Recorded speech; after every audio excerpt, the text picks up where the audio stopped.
hold four core values dear to us.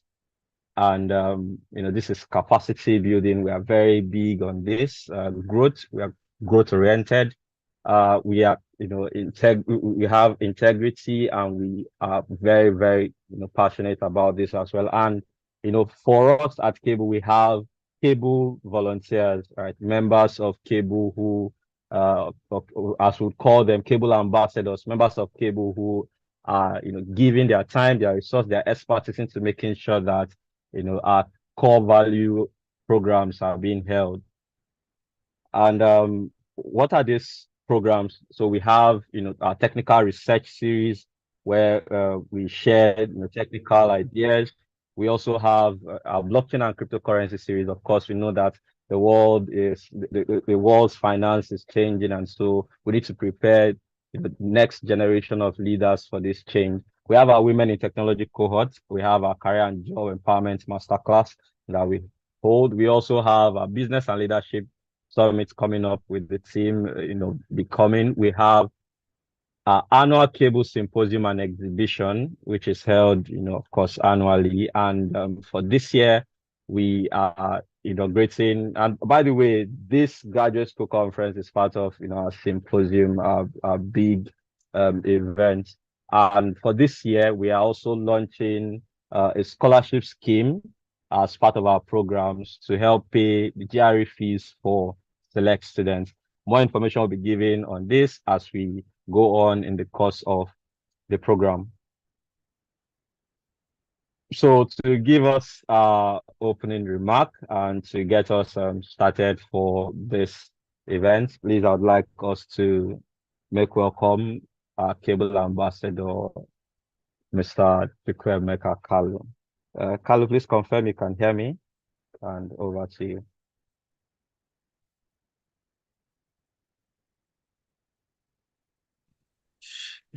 Don't know if I can. Okay. Yeah, thank you so much. It's a very, very awesome time to, join this for this conference. And so I'll just be very, very brief. So as a Cable ambassador, yeah, so I joined Cable around I think 2020, 2021 or so, and my one of the things I've gained, I think was during one of the presentation that has to do with crafting a research on how to go about publication of research. And it's very, very important, and it's a very key tool to graduate studies. So especially for if you've been part of graduate WhatsApp groups or platforms, one of the most important things, especially to both PhD and both and MSc, is your research experience. And many times people, especially those from BSc, they feel they don't have research experience.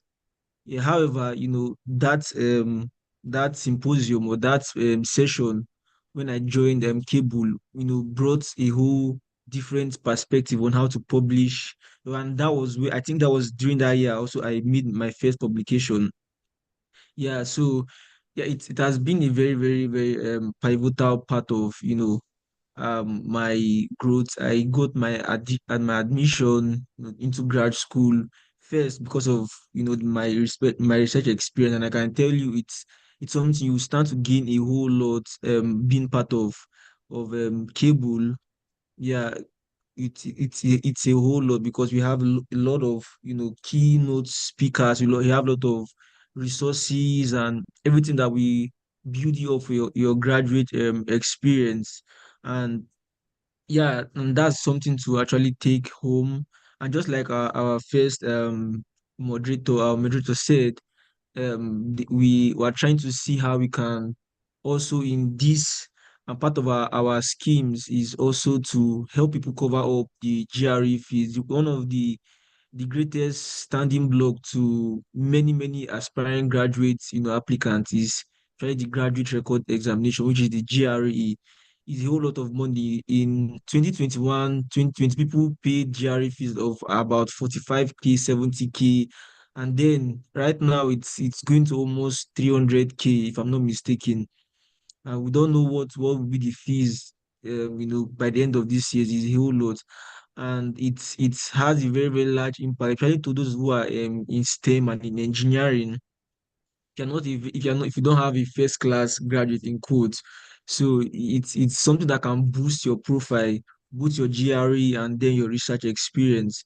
And aside that is how to package your SOPs, how to make your applications, how to make a code email, how to write a very very nice CV, and all that gives it's a the package of this graduate conference gives you the total package to prepare you for your grad school.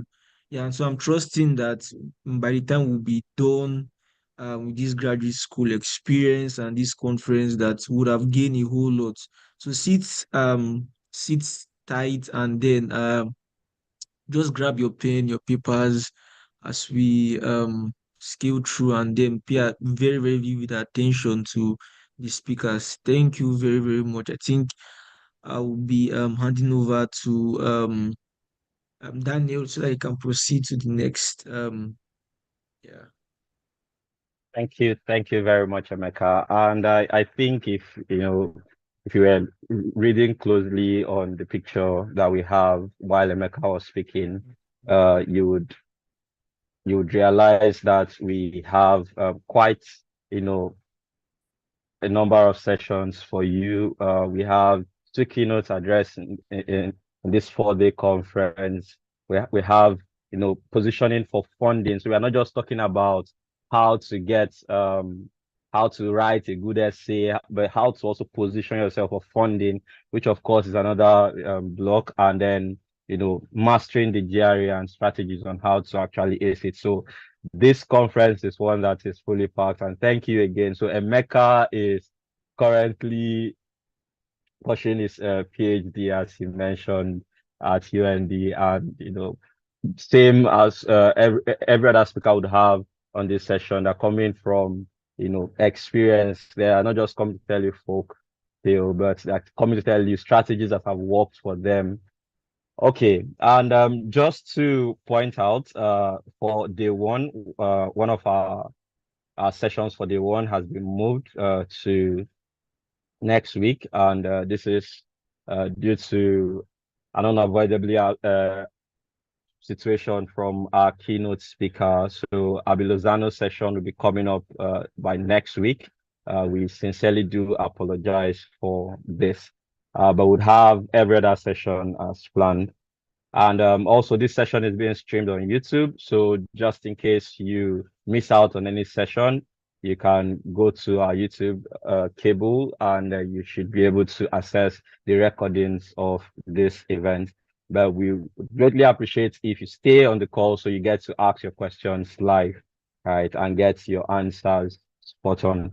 Thank you very much. So we'll get straight on to our first session, and uh, our first session will be talking about a general overview of the graduate school. So what does it imply, for for some of us who do not have any ideas about what it means to, or what graduate school means, or what are those things you need to know about graduate school. So our speaker, Emmanuel Obasi, will be giving us a general overview of graduate school. And to also, put it out there at this point, Manuel Obasi, he's currently in the US. He finished his MSc program at the University of Wyoming, and he's also the founder of Cable. So I'll go straight to reading his profile, so I don't get to give up,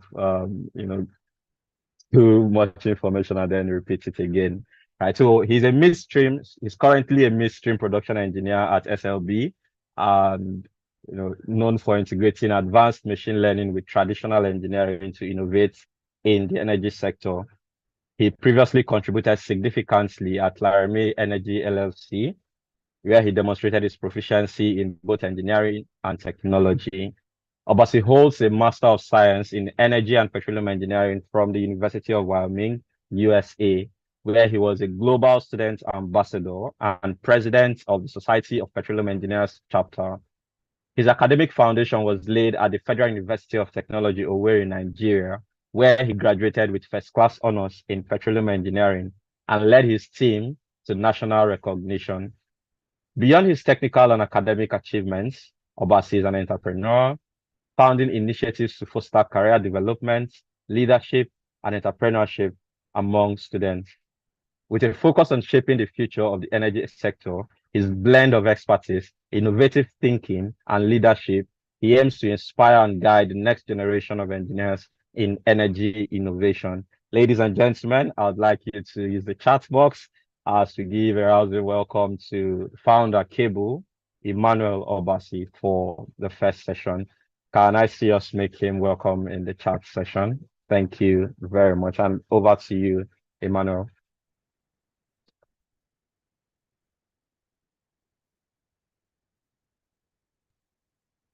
Thank you so much. Daniel, please can you give me the opportunity to share my screen? Thank you.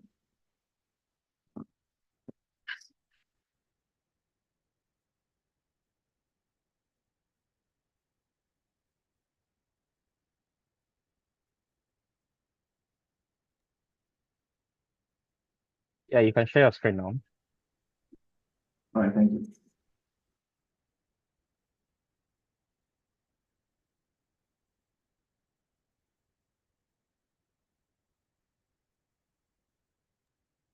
Okay, and while the presentation is coming up, just a quick comment. So if you have questions during Emmanuel's session, please use the keyword Q in the chat session to ask your questions so that I can easily pick them up and collate during the session. Thank you very much. All right, Daniel, please confirm that you can see my screen and just one screen you can see. Yes, yes, I can.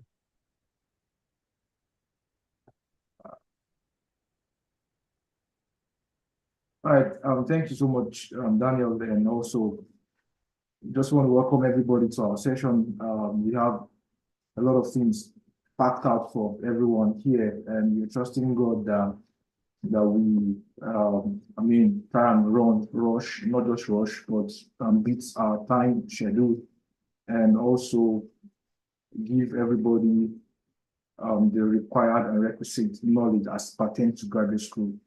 So my job for today would be talking about just giving you guys an overview of what graduate school is all about, what's everything that you need to know from a very high level standpoint. And we have lots of speakers that will be speaking in depth on various topics that we've crafted out, but I thought it's so wise and very pertinent to just give you guys an overview about graduate school, particularly those persons that don't know where to start from. They don't really know about graduate school. They don't know exactly what to do and what not to do and everything that it entails. So the idea of this session is just to give you that guidance, a very high level overview, the guidance. And in our next sessions, our other speakers would expound more on the various things that I'll be talking about today.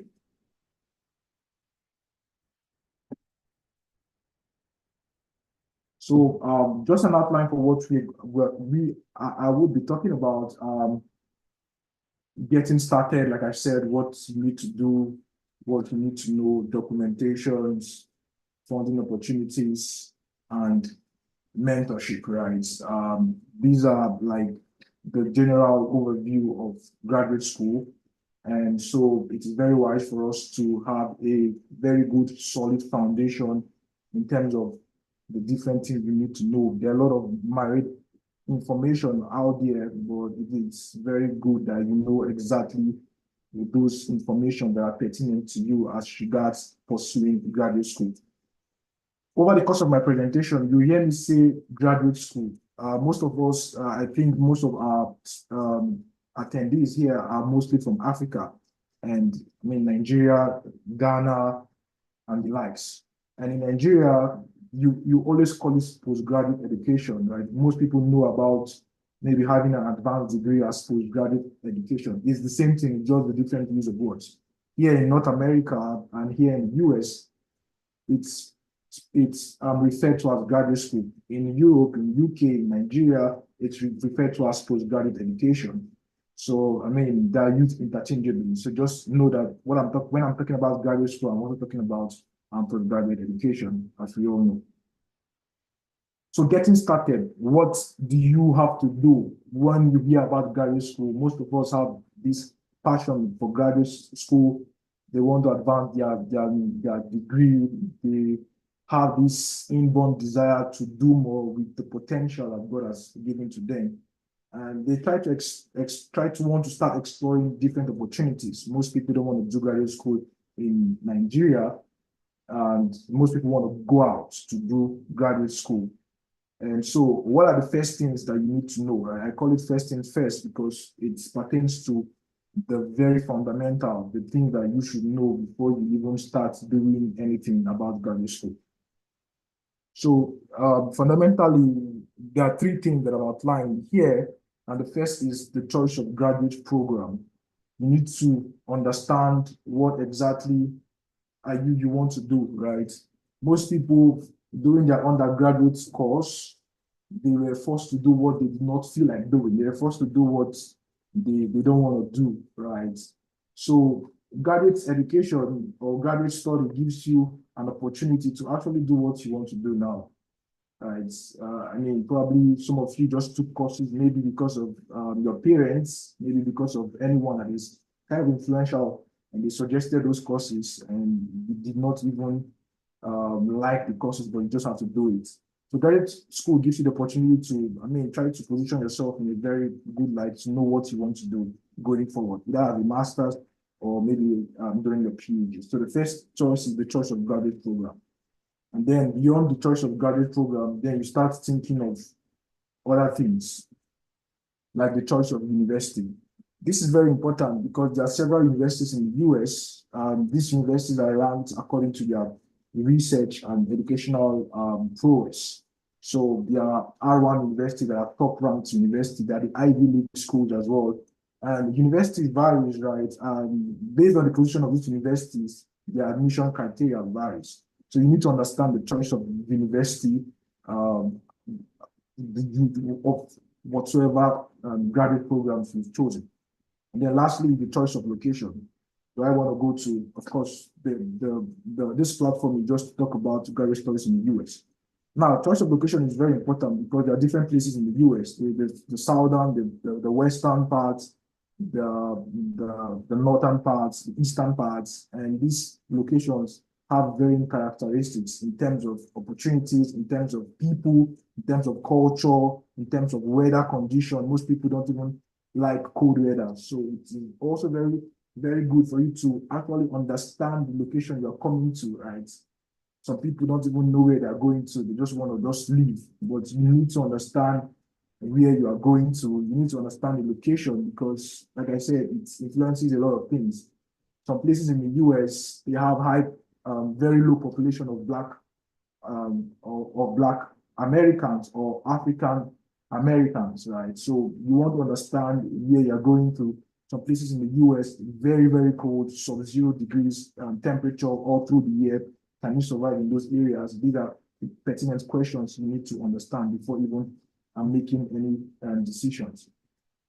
And I'm just going to talk about very briefly the graduate programs. What to consider. I talk about the choice that you have to make, and one of the choices is the graduate program, right? So what are those things that you need to consider when making decisions based on a graduate program? You need to understand your passion. I've talked about passion, right? Research trends and relevance. Passion is very important because you don't want to do what you don't like. Most especially, you can, I mean, do what you don't like, maybe as an undergraduate course, but when you are looking at advancing a degree, doing high intense courses, high intense program like a master and a PhD, you want to at least have passion for what you want to do. And passion can be built in different ways. I don't want to talk too much about that. Then you look about the research trend and relevance, because research trend would actually, it has a direct relationship on how you get funding opportunity. Some courses are not research oriented, like, I mean, they are not really funded in terms of research. So it will be very difficult for you to get funding in those areas. And you also want to look about the relevance. What is going to look like after 4 years from now, the relevance of whatever you're studying, because ultimately you're studying to, at the end of the day, probably go to the industry to maybe get jobs, either in academia or maybe in the work industry. So you want to check the relevance. Is it going to be relevant in 4 years from today? Is it going to be relevant in 5 years from today, in 10 years, 20 years, and so forth and so on and so forth, right? So this is very, very important. And the next thing is availability of funding opportunity, which is tied to research trends. Most courses are available, right? But they don't have very good funding opportunities. And so it is very difficult for you to actually find good funding opportunities in the program. And of course, you agree with me that coming from we come from Africa where a huge chunk of the population cannot usually, they can't fund graduate education, especially outside Nigeria. So you're looking at ways of not just getting admission, but getting admission with funding. Because if you're someone like me that, I know the background I'm coming from, I wouldn't be ordinarily be able to fund my program by myself without having funding opportunities in terms of scholarship and other things. So this is also very, very much important. And lastly, career opportunities in the field of studies. You want to pursue a career in whatever field that you're studying. Do you want to go into the academic field, or you want to go into the industry? So these things are something that you should consider. Choices of university, things to consider when you want to choose university, right? Research about the schools, right? Yeah, before in 2020, when I was I was making my research for graduate school, I never knew that there were so many colleges in the US. There are lots and lots of colleges in the US, over 2,000 colleges in the US as compared to any other places in the world. So, but if you don't have the right knowledge, the right information, you wouldn't know the colleges that are open to you, right? That are offering whatever program that you want to pursue. So a very good way to start is to research about schools.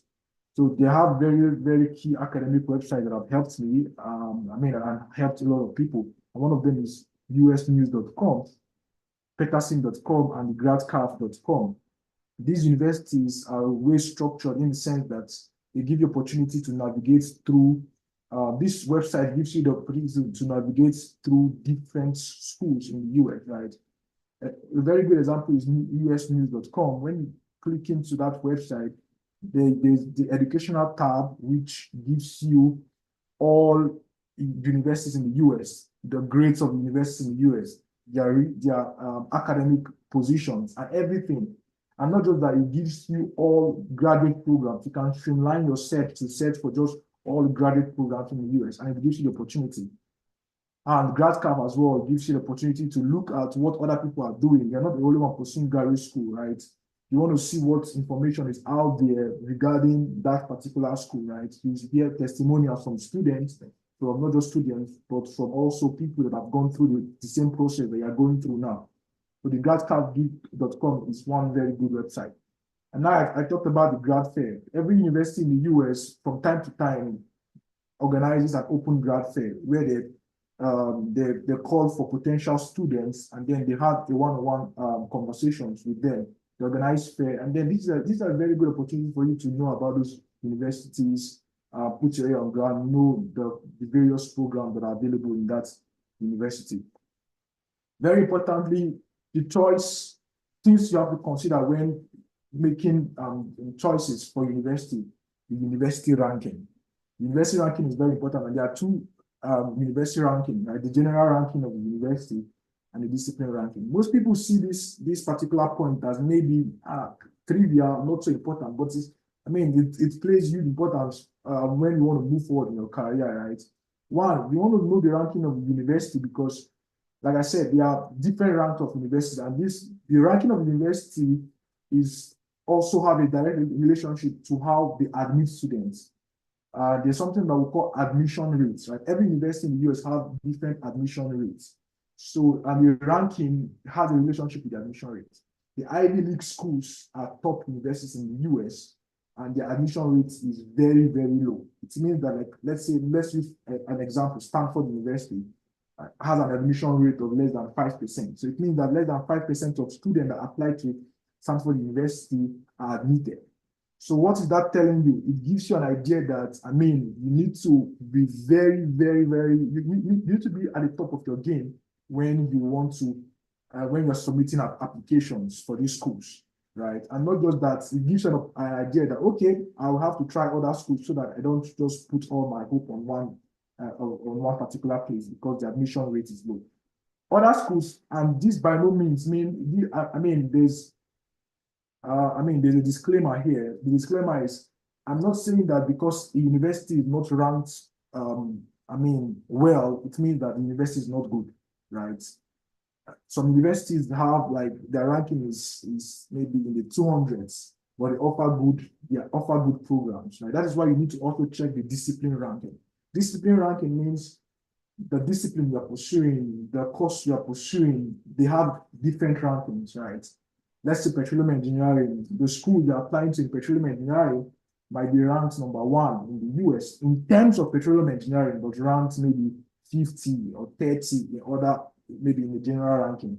So this also influences the admission decisions and also influences different things. You're probably looking for schools that may have your research area, right? So those universities are ranked based on how well they do in research and how well they perform academically. So this should also influence your decisions.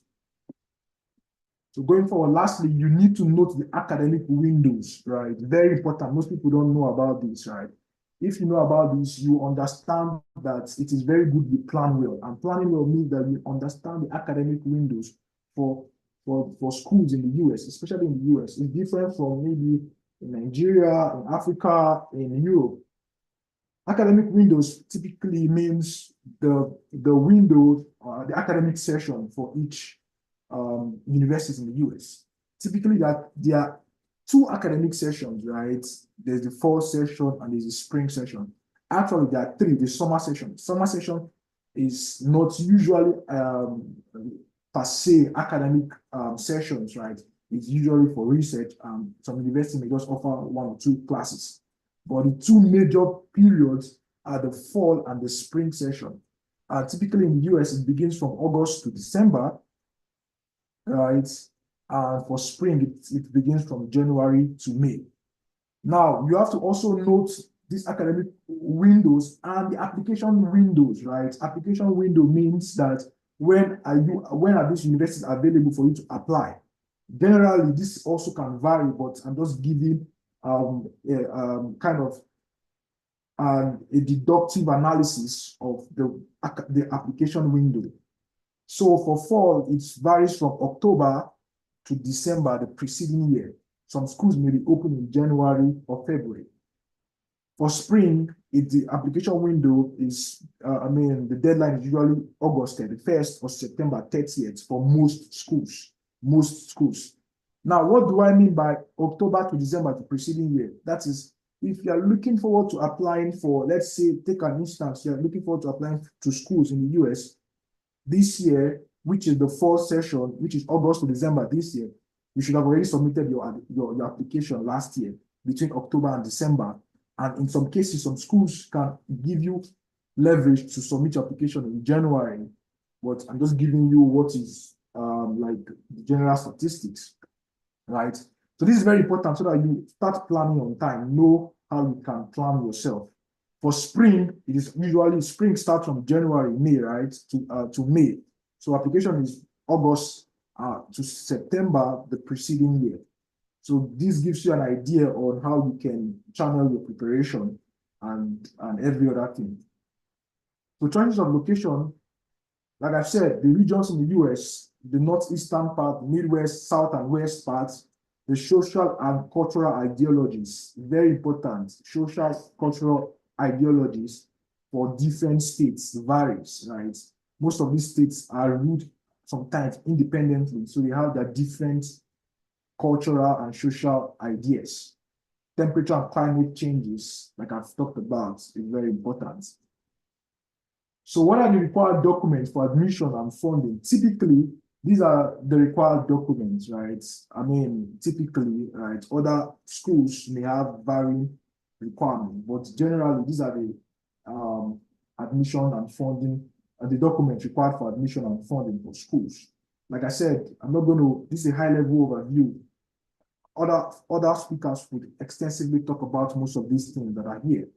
But you need to submit an online application. Everything is done online. Nothing is done via third-party source. So please do not be deceived, right, by any third-party source that want to apply to schools for you, right? You need to understand that this thing is done online. You don't pay money to a third party, physical money to somebody to give you admission. You don't pay money you don't submit a hard copy application, right? You submit an online application, and every of these things can be done by you, and that is why you are in our meeting for today, so that you get an idea of how everything is done.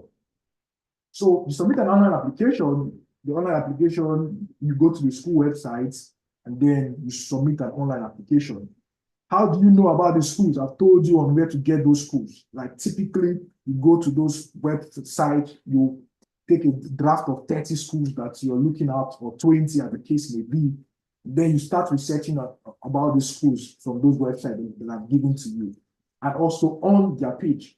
So other documentation includes statement of purpose, motivational letter, and personal statements. We have a speaker that will talk extensively on this area. And what is a statement of purpose? I mean, you'd understand what a statement of purpose is and every other thing. We have the academic resume. An academic resume is different from a CV. It's different from a work, maybe CV, maybe like probably, of course, as you apply for jobs, right, you request for resume or your CV. It is different from academic resume and CVs, right? Because how you prepare and draft academic resume is different from how you prepare and draft your normal conventional work resume. Again, we have a session on this coming up shortly. We have the recommendation letter, we have the standardized test results, and English proficiency test scores. The standardized test result is the GRE, the graduate record exam. If you hear one of our table ambassadors talk about the GRE, GRE is very important. The graduate record exam is an exam that you write to test the proficiency, your proficiency in key areas of mathematical reasoning, qualitative and quantitative reasonings, and also your expert, or let me say your knowledge in writing.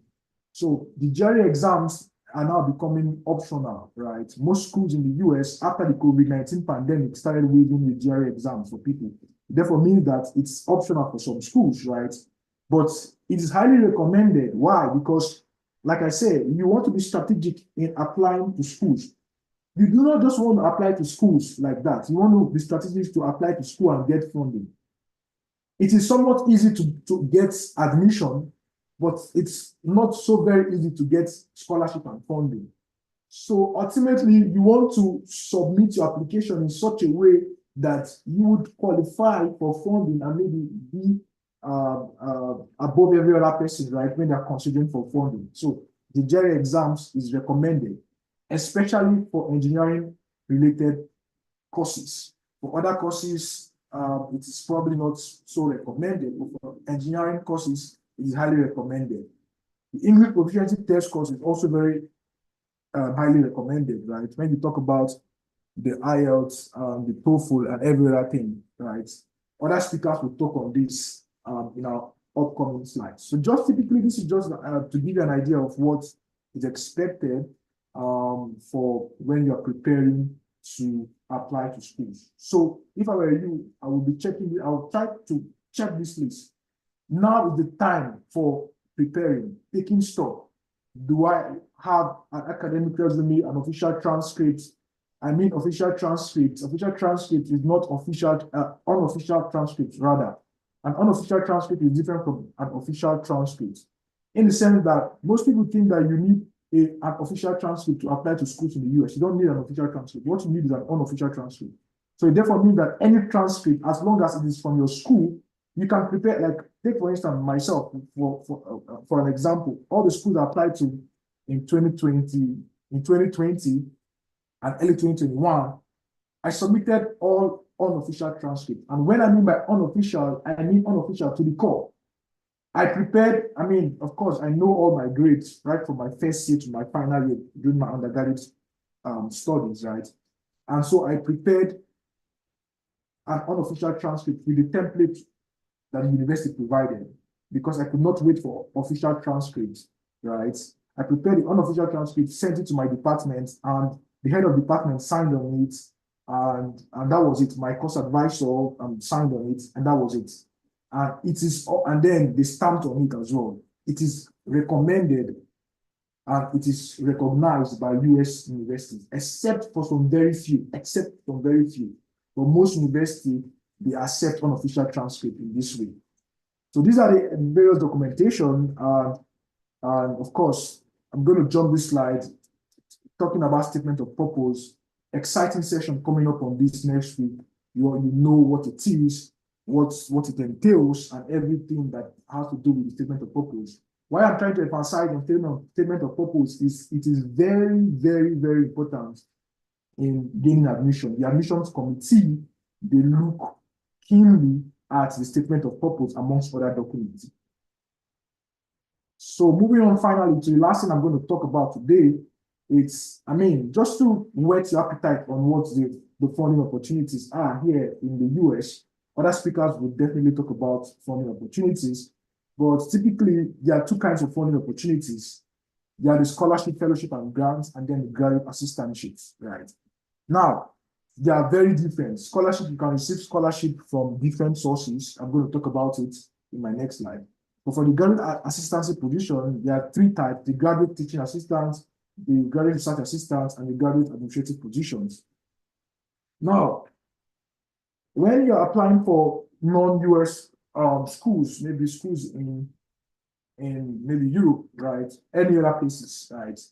Your best bet is the scholarship program, which is, there are lots of scholarship programs: the Commonwealth, the Chevening scholarship, the DAS scholarship for German schools, the Chevening scholarship for schools in Europe, typically for UK, and the IFP and Total scholarship for students in Nigeria and also maybe in Ghana. And then local scholarship of course, in Nigeria, and of course, you know about the Shell, AGIP, FSB, the Federal Scholarship Board, and the PTDF scholarship. These are various scholarships, right?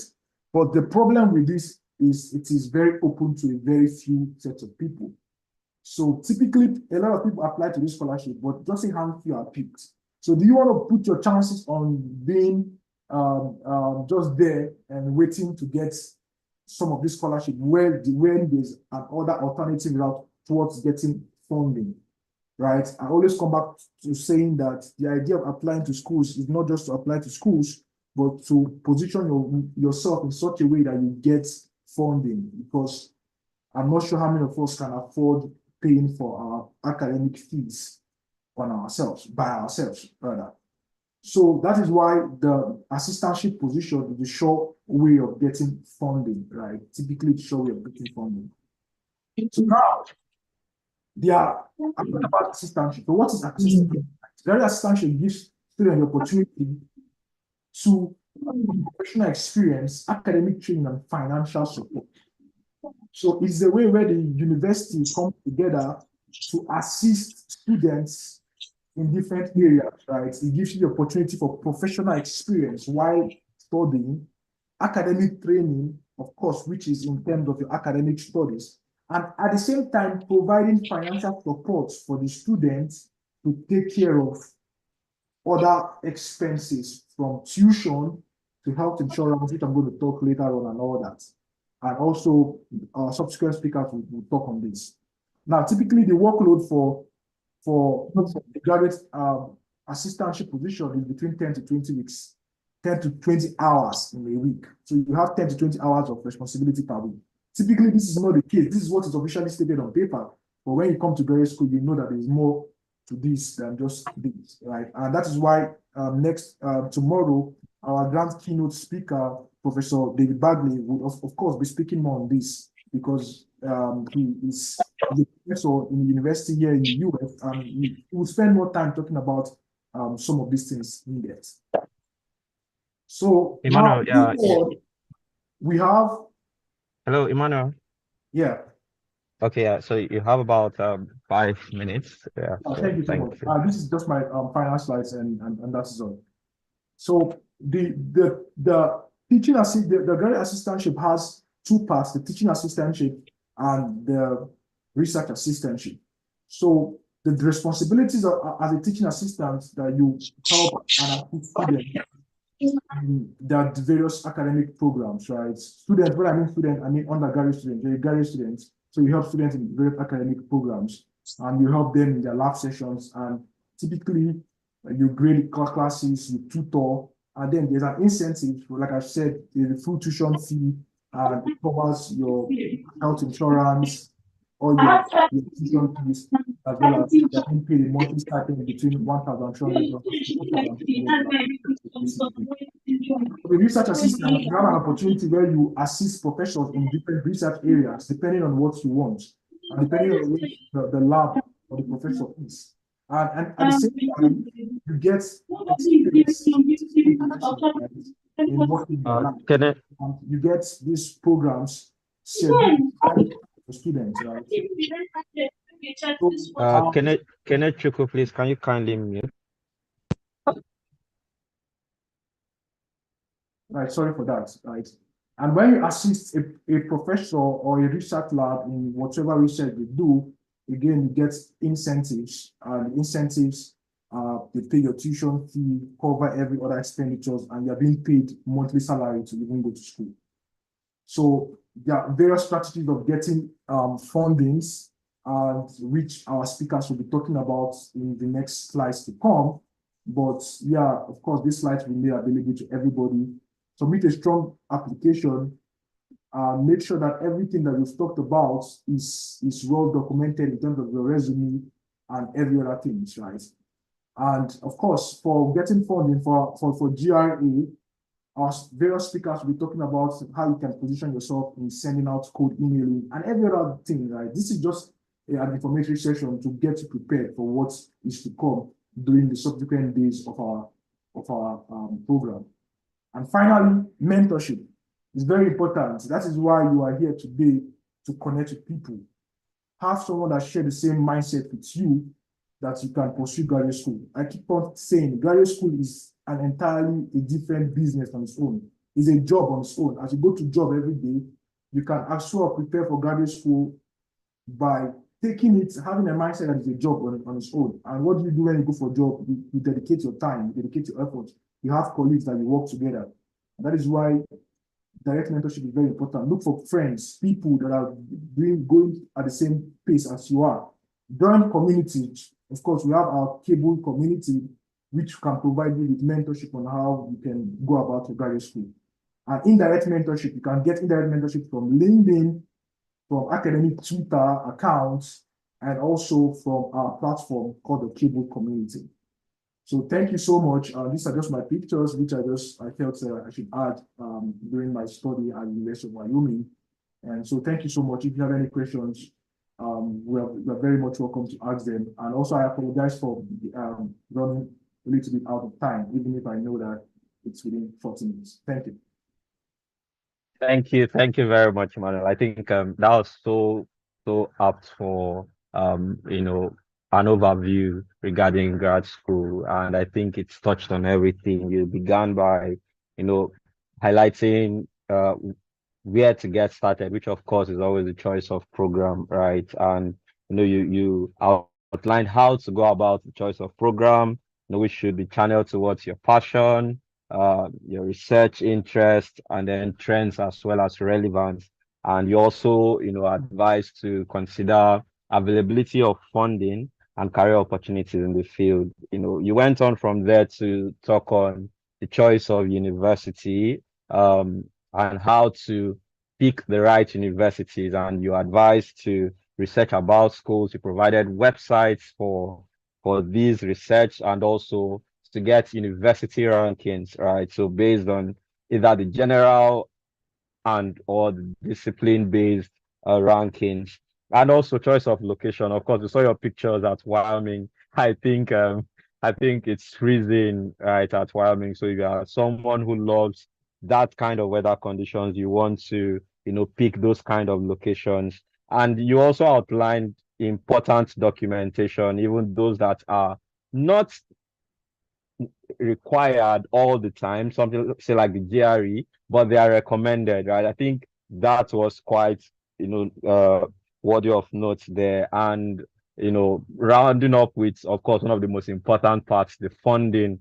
We spoke about non-US scholarships and US scholarships. And I think the benefits you pointed out in having a lot of persons apply to non-US scholarships and only a few get selected. And you mentioned we have over 2,000 schools, right? And imagine each of these schools would have at least, say, 10 students. So there's, a wider pool to pick from in the US scholarships. And you spoke about assistantship. So either the teaching or the research assistantship that come based on these schools. And as final thoughts, you spoke on mentorship, which is important and one of the things we are building here at Cable.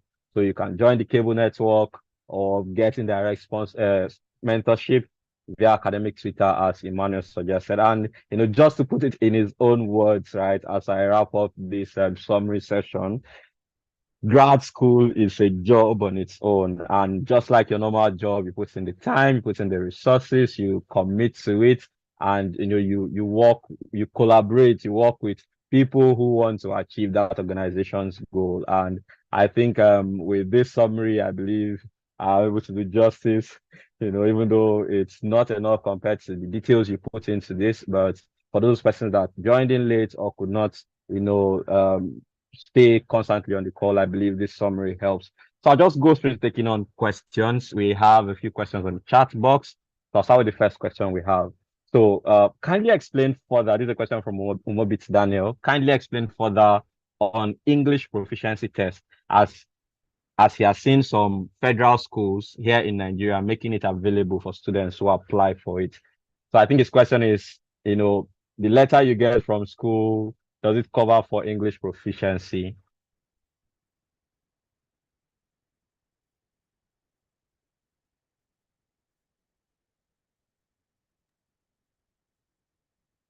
Hello, Emmanuel, please confirm you Yeah, can hear me. yeah, sorry. So yeah, I mean, English proficiency is just a certification, right? To say that you are proficient in the use of English language, because here in the US, of course, English is the official medium of communication. So they want to know if you have that proficiency. And English proficiency tests typically are in three folds: the IELTS, the TOEFL, and the Duolingo test. The IELTS, the TOEFL, and the Duolingo, right? Most people prefer to write IELTS because, of course, you can use it across board in different places, whether in the US or in Europe. But other tests is the TOEFL and Duolingo. Duolingo is very easy. The Duolingo it's very easy, and also it's not as expensive as TOEFL and IELTS. Now, it is very different for some universities. Some university would say, okay, some people would say, okay, instead of writing English proficiency test, they know that they are very good at English language, right? Their first degree, was also in English language. Their first degree was taught in English language, and the university is an English-speaking university, and they can say, okay, they can reach out to the university in the US and tell them that, okay, this is my case, and tell the university that, see, this is my case. I finished from a university in Nigeria that uses English as the official medium of communication. My research was done in English, and so I can provide you an attestation document to say that I am proficient in the use of English language. And the universities here in the US can say, okay, that's fine, it can suffice. But in some cases, it does not suffice. It means that it is very, very dependent on the universities, right? Some universities can accept attestations from your undergraduate universities as a means of English proficiency test scores, other universities in the US, and most especially top-ranked universities, would require that you write the English proficiency test. Now, some schools are now waiving the English proficiency test for schools in Nigeria. So if you probably have your first degree in Nigeria, some schools are now waiving the English proficiency test. But that is why you need to confirm directly from the university's webpage on what is required. Typically, I would also advise, like I said, your aim is to get funding opportunity. So by all means, try and write. I know it's kind of expensive now due to the whole fluctuation of Naira and all that, but try and write an English proficiency test. It gives you an edge over anyone else in terms of consideration for funding. Thank you. Thank you very much for that response, Manuel. Okay, I think our next question from Sandra: does Cable have a WhatsApp group? Currently, at the moment, we do not have a general WhatsApp group for this kind of communications. But as we go on, stay on the call, we'll provide you, or I think Emmanuel will provide you with links with which you can join our community, as well as keep in touch with Cable. Okay, question from Abdul Hafiz. Must a recommendation letter have at least a PhD? Okay, must a recommender have at least a PhD, or it doesn't matter? Must a recommender have a PhD? So yeah, I mean, and I try to understand the question. So he's saying that someone to stand as a recommender for you must his highest level of qualification be a PhD. a doctor, yeah. So the thing is, there is no hard or fast rule regarding getting recommendation, right? Again, our speakers will talk more on recommendation letters, right? But there is no hard or fast rule on getting recommendation, right? But try as much as you can. Like I say, everything we are doing is being strategic, right? Even if there's no hard or fast rule, but we need to be strategic so that our recommendation would carry weight. So the idea is to make sure your recommendation carry weight. And carrying weight means that it needs to be from someone of high, that has huge reputation in the academic field and also in industry where you work, right? So typically what people get recommendations from professors or lecturers from their university. So which is generally acceptable, right? Try as much as you can to make sure that your recommendation is coming from somebody that is in the academic field. Of course, if someone that is in the academic field his qualification would be a master, a PhD, or a professor, or a lecturer. So try and go for someone that is in the academic field, right? Even if you can say he's not, typically in Nigerian universities, they allow people to start lecturing when they have, let's say, an advanced degree like a master's and a PhD. So of course, your recommendation should fall within that space. But by all means, go for it. By all means, let your recommenders be top-notch guys, people that have like PhD, their professors, their associate professors, their assistant professors, by all means, because these recommendations are weighted based on one, your relationship with them, what you've done with them, and two, the qualification of that person that is giving you recommendation.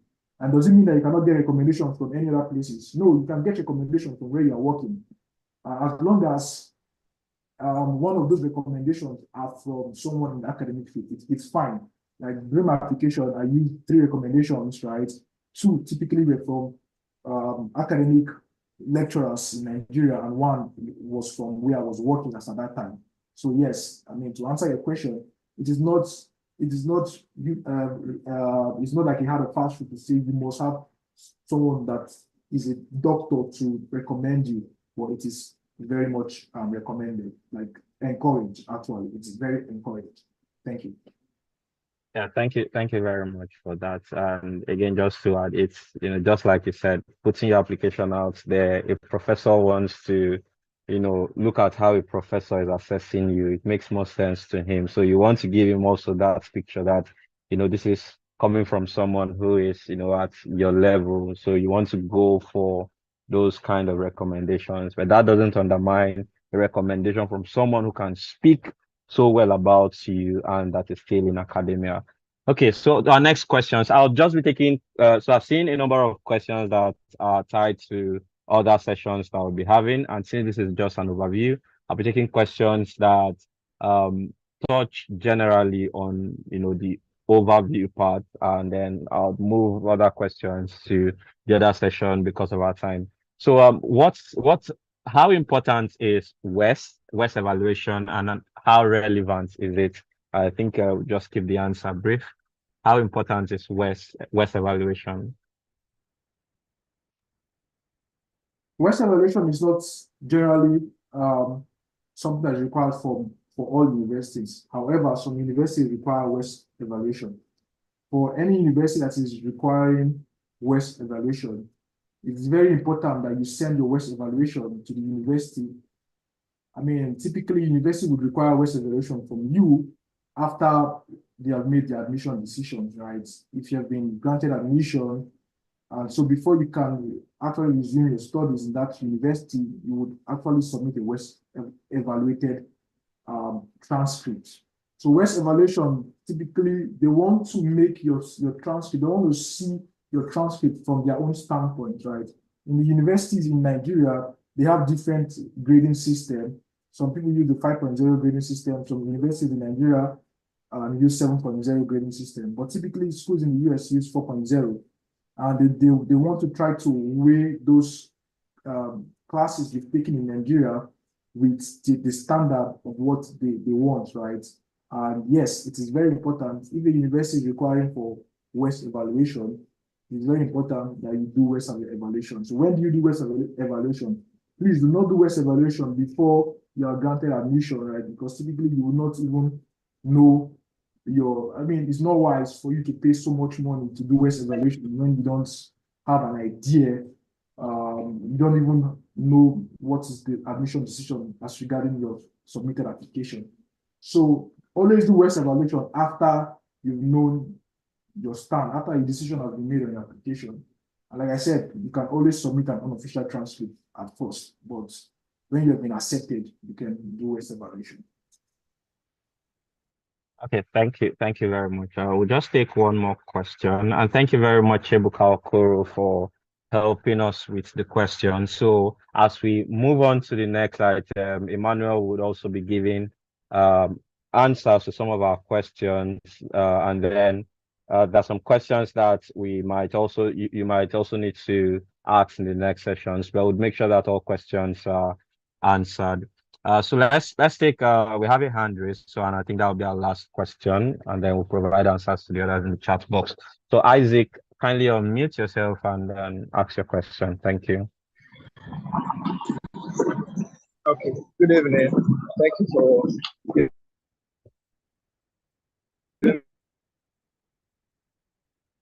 hello, Isaac. this opportunity. I want to first of all apologize. I joined late. Question goes.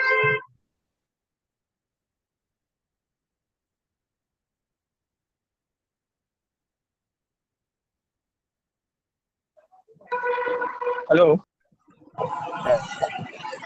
Hello. Go ahead, Isaac.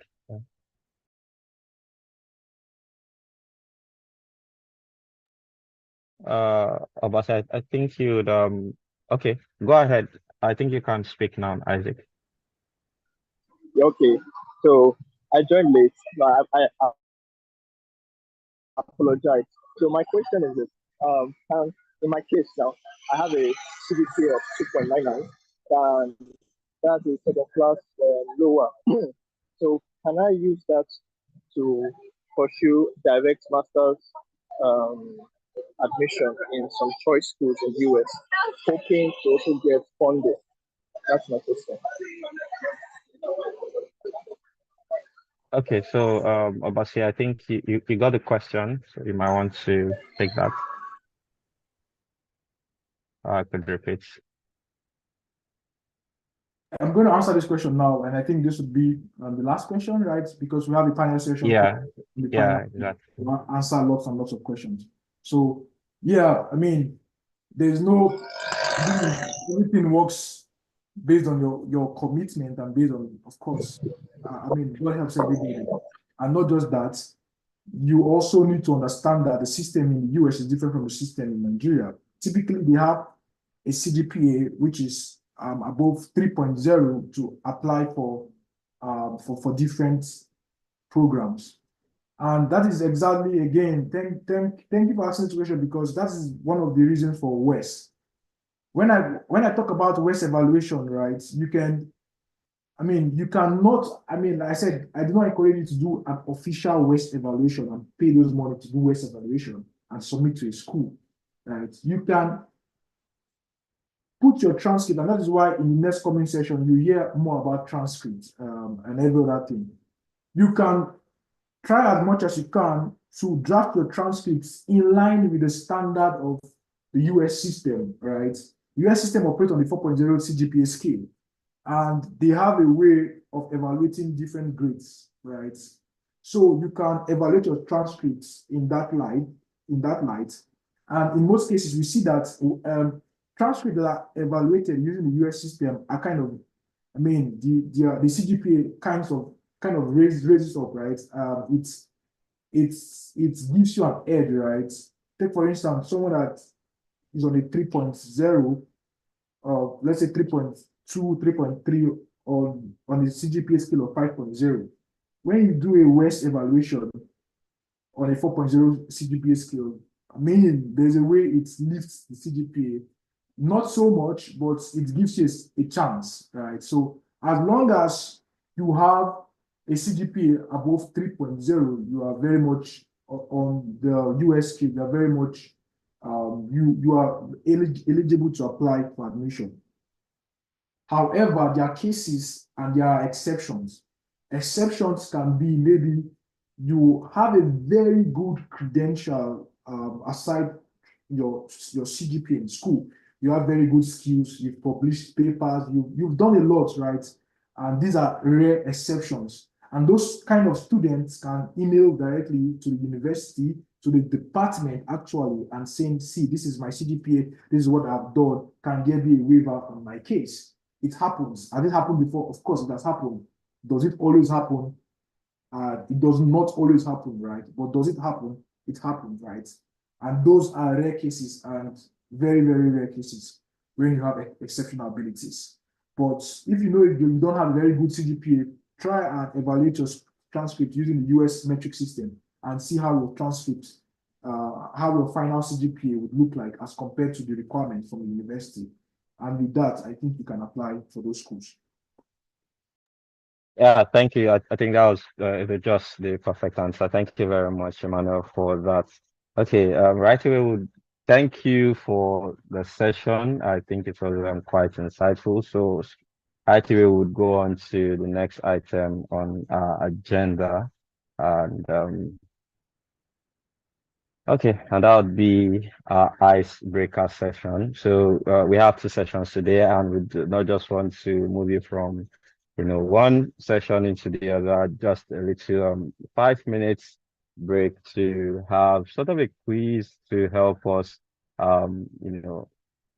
test our knowledge of some of these things that we've heard about grad school. So yeah, so if you can see my screen. Yeah, I think so. Okay. So there is a link, it's a Slido link. So you can either scan the code that you see on your screen right now, or you go to slido.com and then there, just a minute.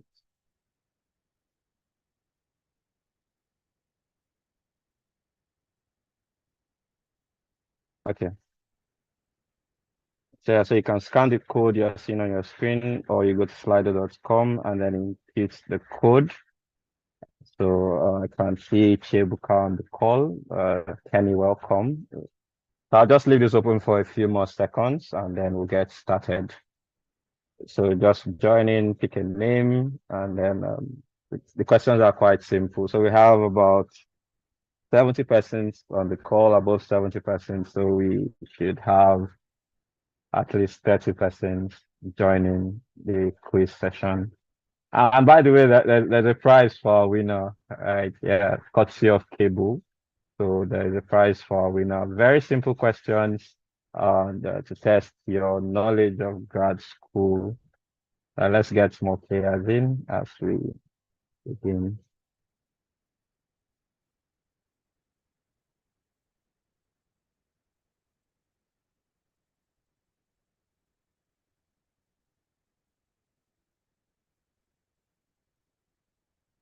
So 10 more seconds, and we'll get right into it.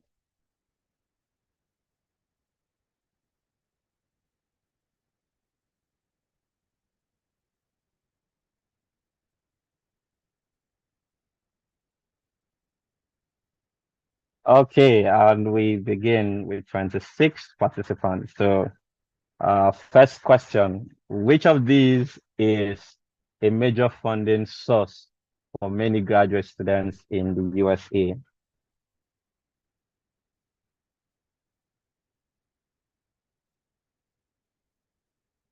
I believe we have our answers, and the correct answer is all of the above. So yes, you can get scholarships, you can get grants, and you can get teaching assistantships. Okay. So currently, just for starters, we have our leaderboard, and we just see this occasionally, but let's go on. So the faster you answer, the better your chances. So our next question, what is the typical duration of a master's program in the USA? What is the typical duration of a master's program in the USA?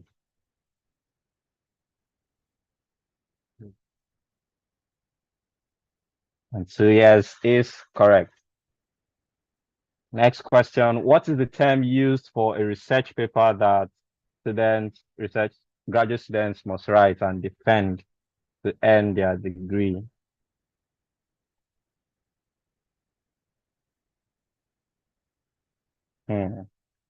This is a dicey one, but let's see. Okay. Which of the following is not an important factor to consider when choosing a graduate program? I think our speaker made mention of this, so hoping to see a lot of correct answers here. Uh, For those of us who choose cost of living, I'm pretty sure you want to attend a lot of social events. Okay, so question number 5. What term is used for the financial support given to graduate students in exchange for teaching or research duties?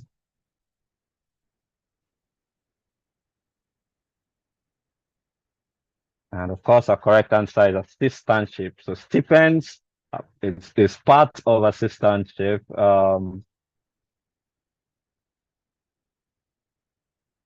But for teaching and research duties, you'd have, it's called generally assistantship. What's the name of the standardized test often required for admission to graduate programs in the USA?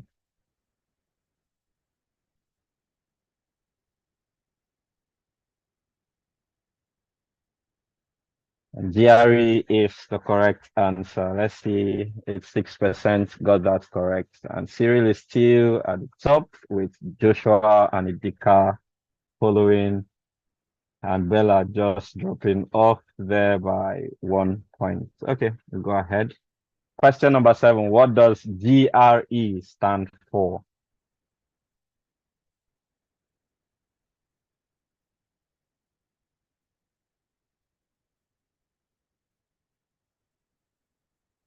The graduate record examination is the correct answer.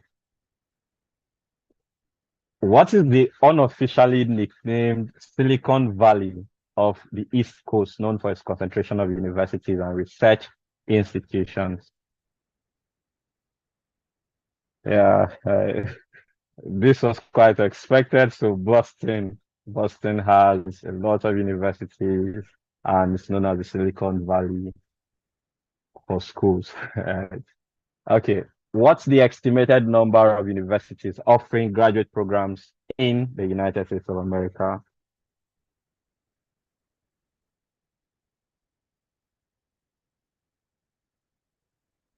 we have over 2,000 universities offering graduate programs, so better choices, better chances to explore. And for our final question, financial aid is only available for students with exceptional academic achievement.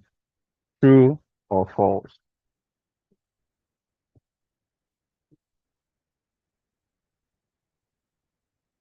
Of course, this is false, as anyone can get financial aid with the right application. So thank you very much for staying. Let's see our leaderboard. Congratulations, Joshua, or Josh, rather. I don't know if that's Joshua. So congratulations, Josh. Josh, Idika, and Chebuka, top 3 for this session. So just kindly indicate if you are Josh, you could send me a direct message in the chat box with your email, Josh, Idika, and Chiebuka. Just send me a direct message on the call with your email addresses, and we'll be in touch. Congratulations, Ebuka, Victor, and Abdulafiz. And every other person, we had a highest of 46 participants. So thank you very much for participating. And right away, we'll get on to our next session.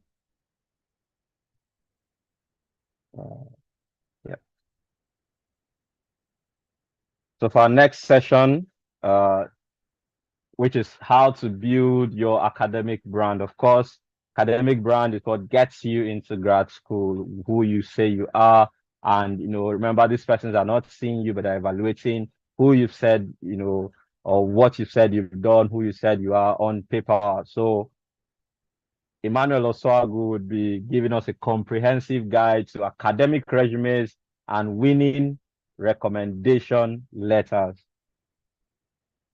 So to give us a brief intro of our speaker for today, Emmanuel received a Bachelor of Engineering in Chemical Engineering from the Nnamdi Azikiwe University in Nigeria in 2019. And he went on to obtain a Master of Science degree in Material Science from Montana State University, USA in 2023. He is currently en route for a doctorate in the same program and institution as his master's, and his thesis is centered on the functionalization of zeolite template carbon for different applications, including energy storage.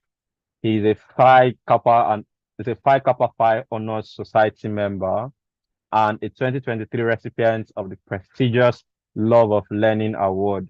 In his free time, he loves to volunteer and explore nature, thanks to the beautiful scenery in Bozeman. He also enjoys classical music and books written by the legendary Chinua Achebe.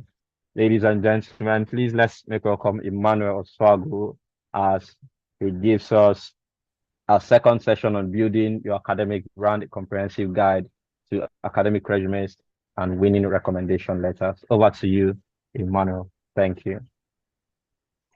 Okay. Thank you so much, Daniel. Thank you, everyone. First, I want to make sure you can hear me.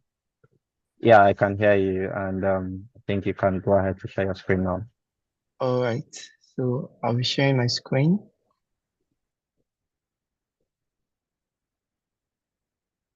Kindly confirm if you can see my slide. Yes, we can see your slide. Thank you. Okay. All right. Thank you so much, Cable, and everybody who is here today. I also want to thank Obase Emmanuel for inviting me to give this presentation.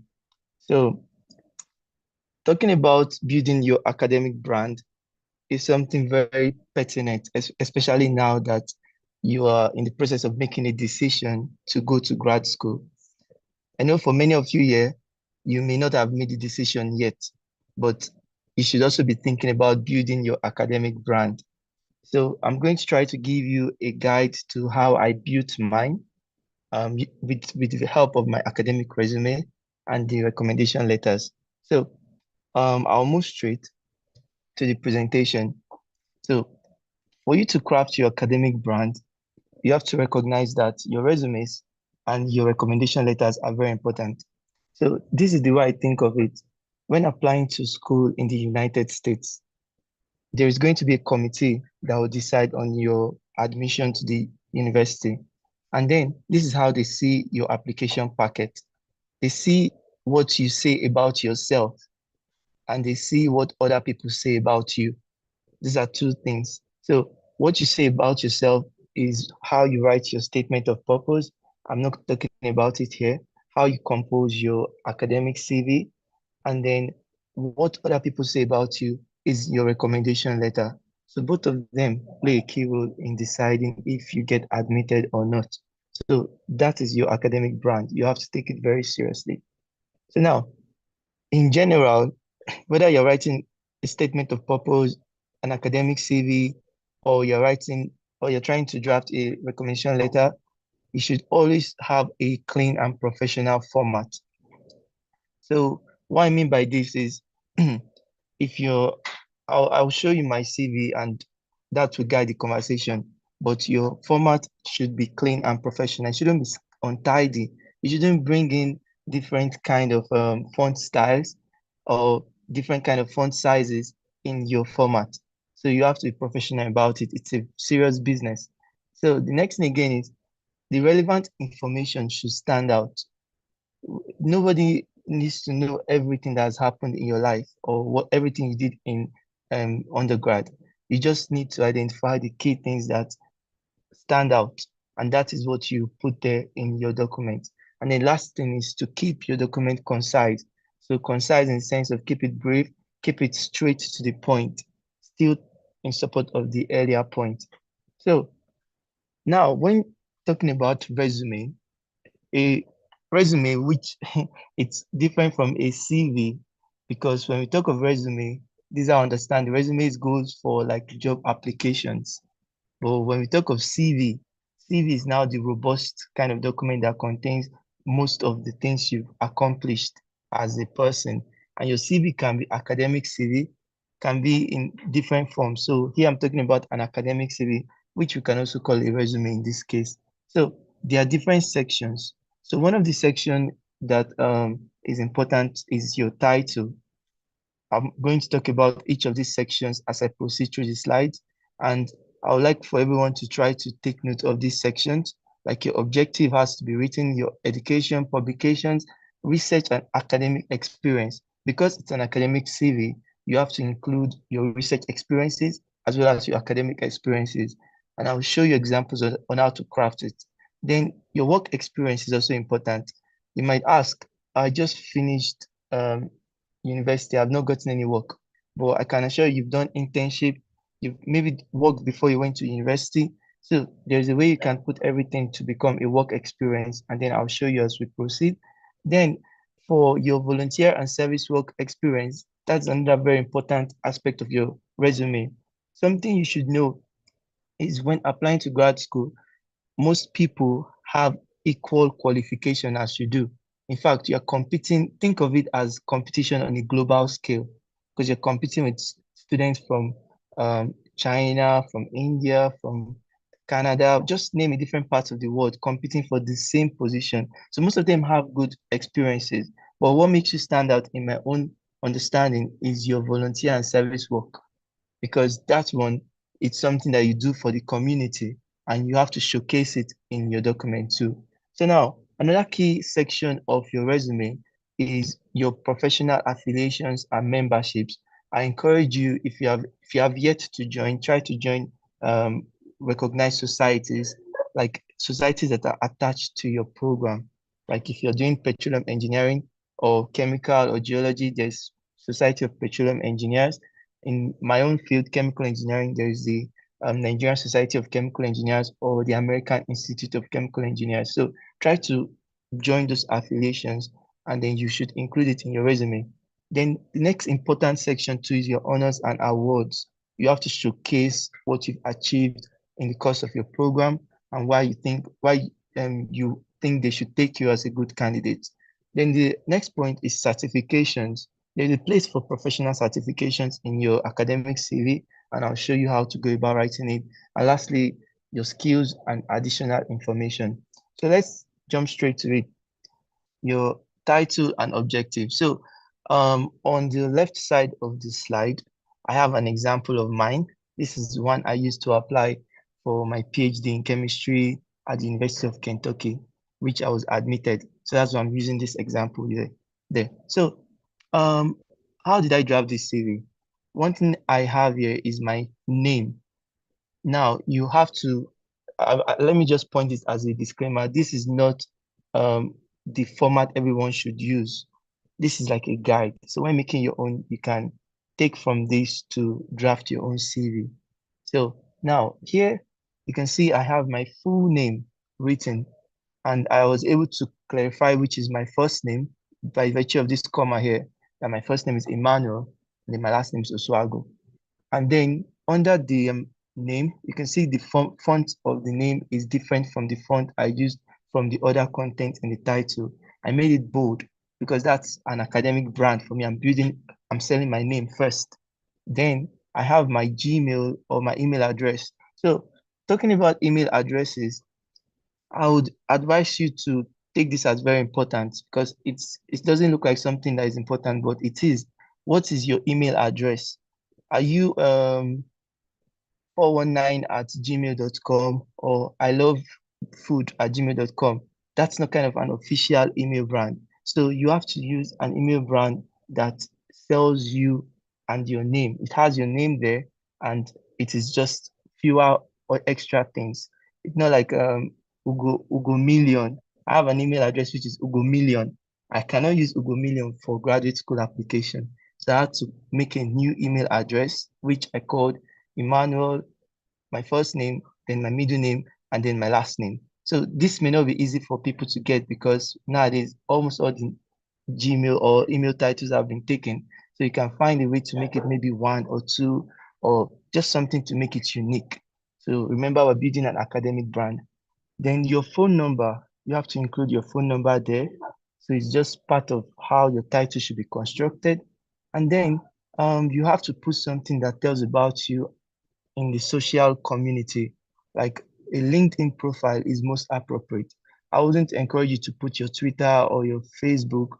LinkedIn is like a professional page or like program where people go to like advertise their professional skill set. So I encourage everyone in this meeting to try to get a LinkedIn profile if they don't have one. And then when you're trying to put your LinkedIn profile here, you should just like try to edit it in such a way that it's going to be the linkedin.com/in/ your first name, which is the name on LinkedIn, dash your last name. So you don't have to get a LinkedIn profile that has all the extra numbers that are not necessary. You have to make it clean. Like we said, we have to use a clean format. And then your home address should also be there.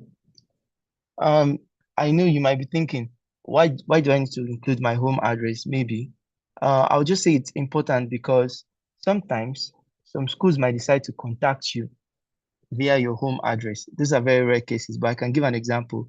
When I was invited to join the Phi Kappa Phi Honor Society, they actually sent a physical document to my home address in Nigeria. So my family received it and they were like, oh, wow, impressive. So your home address should be there. And in case they want to communicate with you that way. Now that's just about the title.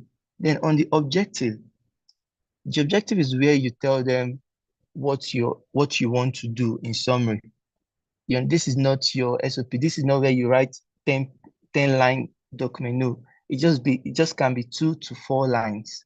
So here I just wrote, I am a prospective PhD in chemistry candidate at the University of Kentucky with an interest in whatever I wanted to do there and what my end goal was. So each of you should try to craft your objective.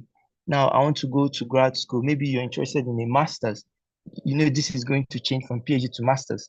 And then the university is also going to be there. So with the objective, it's going to be different for the different schools and programs you're applying to. So it doesn't have to be the same thing.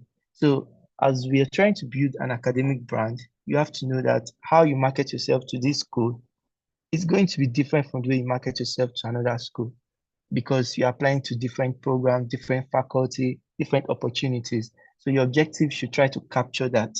Don't always do a copy and paste because that may just hurt your chances because they can spot it easily. So I encourage you to be creative about your objective. make sure it is direct, make sure it is speaking about you and what you intend to do. So right now, I was building a CV for an internship. I had to like reconstruct my objective to suit that internship opportunity. That's what the objective is mostly there for, to suit the objective you want to do for the purpose of where you're applying to. So this is about the title and objective. Now, the next section is your education. Mind you, this is the way I ranked my CV. My title, then my objective, and then my education came next. Now, I know that some of us all of us in Nigeria, for those in Nigeria, we went to different kind of secondary schools and primary schools. But I encourage that when you're building this CV, do not highlight your secondary school or your primary school or even your nursery school. Don't highlight those ones. What is more important for you now is your university education, for those that got a university education, or a polytechnic education for those that got polytechnic. So here you want to put your education, which is your recent degree, and then include the year you started the program to the year you finished the program. It doesn't necessarily have to be the year you graduated, like did your convocation. I did my convocation in March 2020, but that's not the date that is here. So it's the day you finish maybe your final project, that should be your end of your program. So more ideally, you should be graduating almost the same period, but we know how Nigeria is, so we end up doing the convocation later, but that's not the end of your program.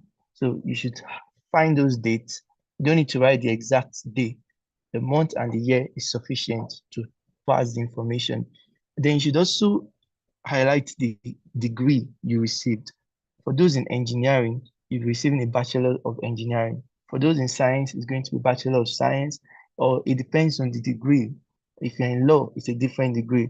And then have the code name for the program for the degree, BEng, Chemical Engineering.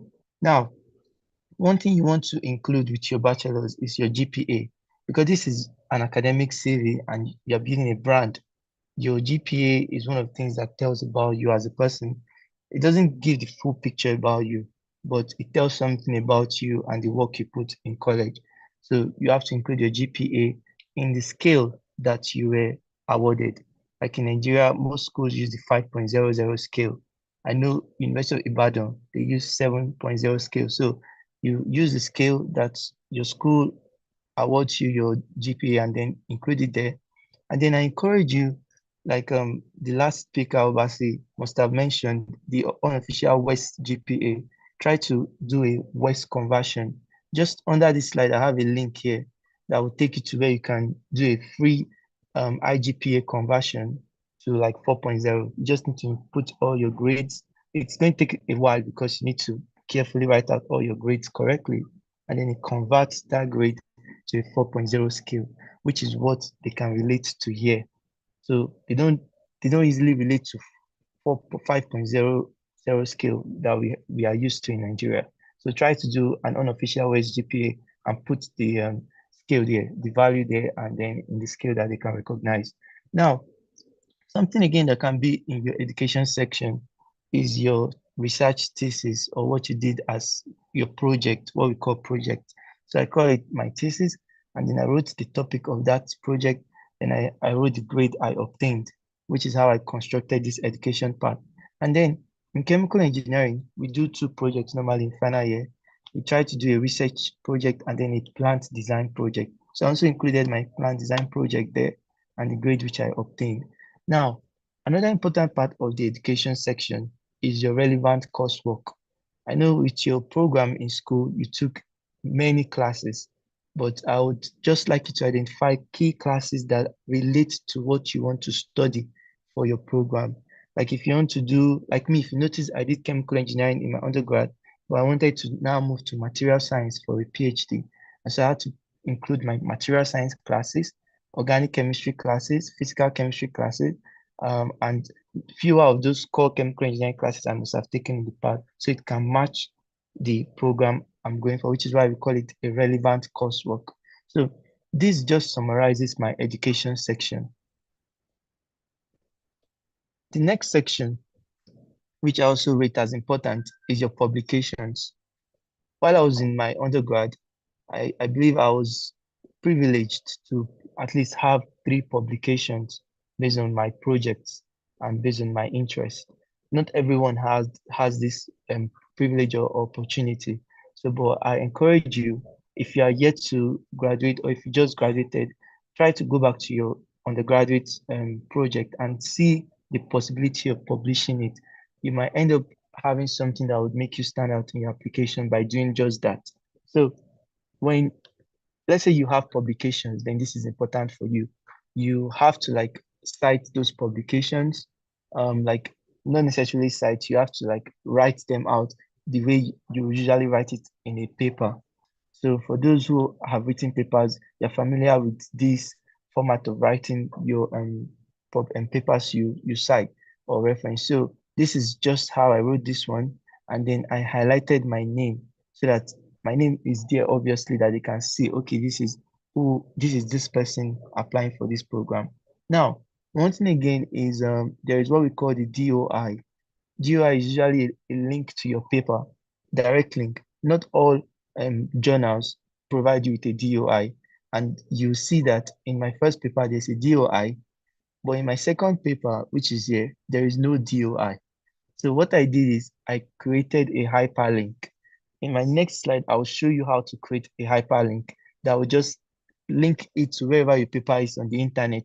Just create it, and it makes it very neat. I had to like edit it to be access research paper. So by clicking this link, whoever is reading this academic CV can just go directly to that paper, even if I don't have the DOI included.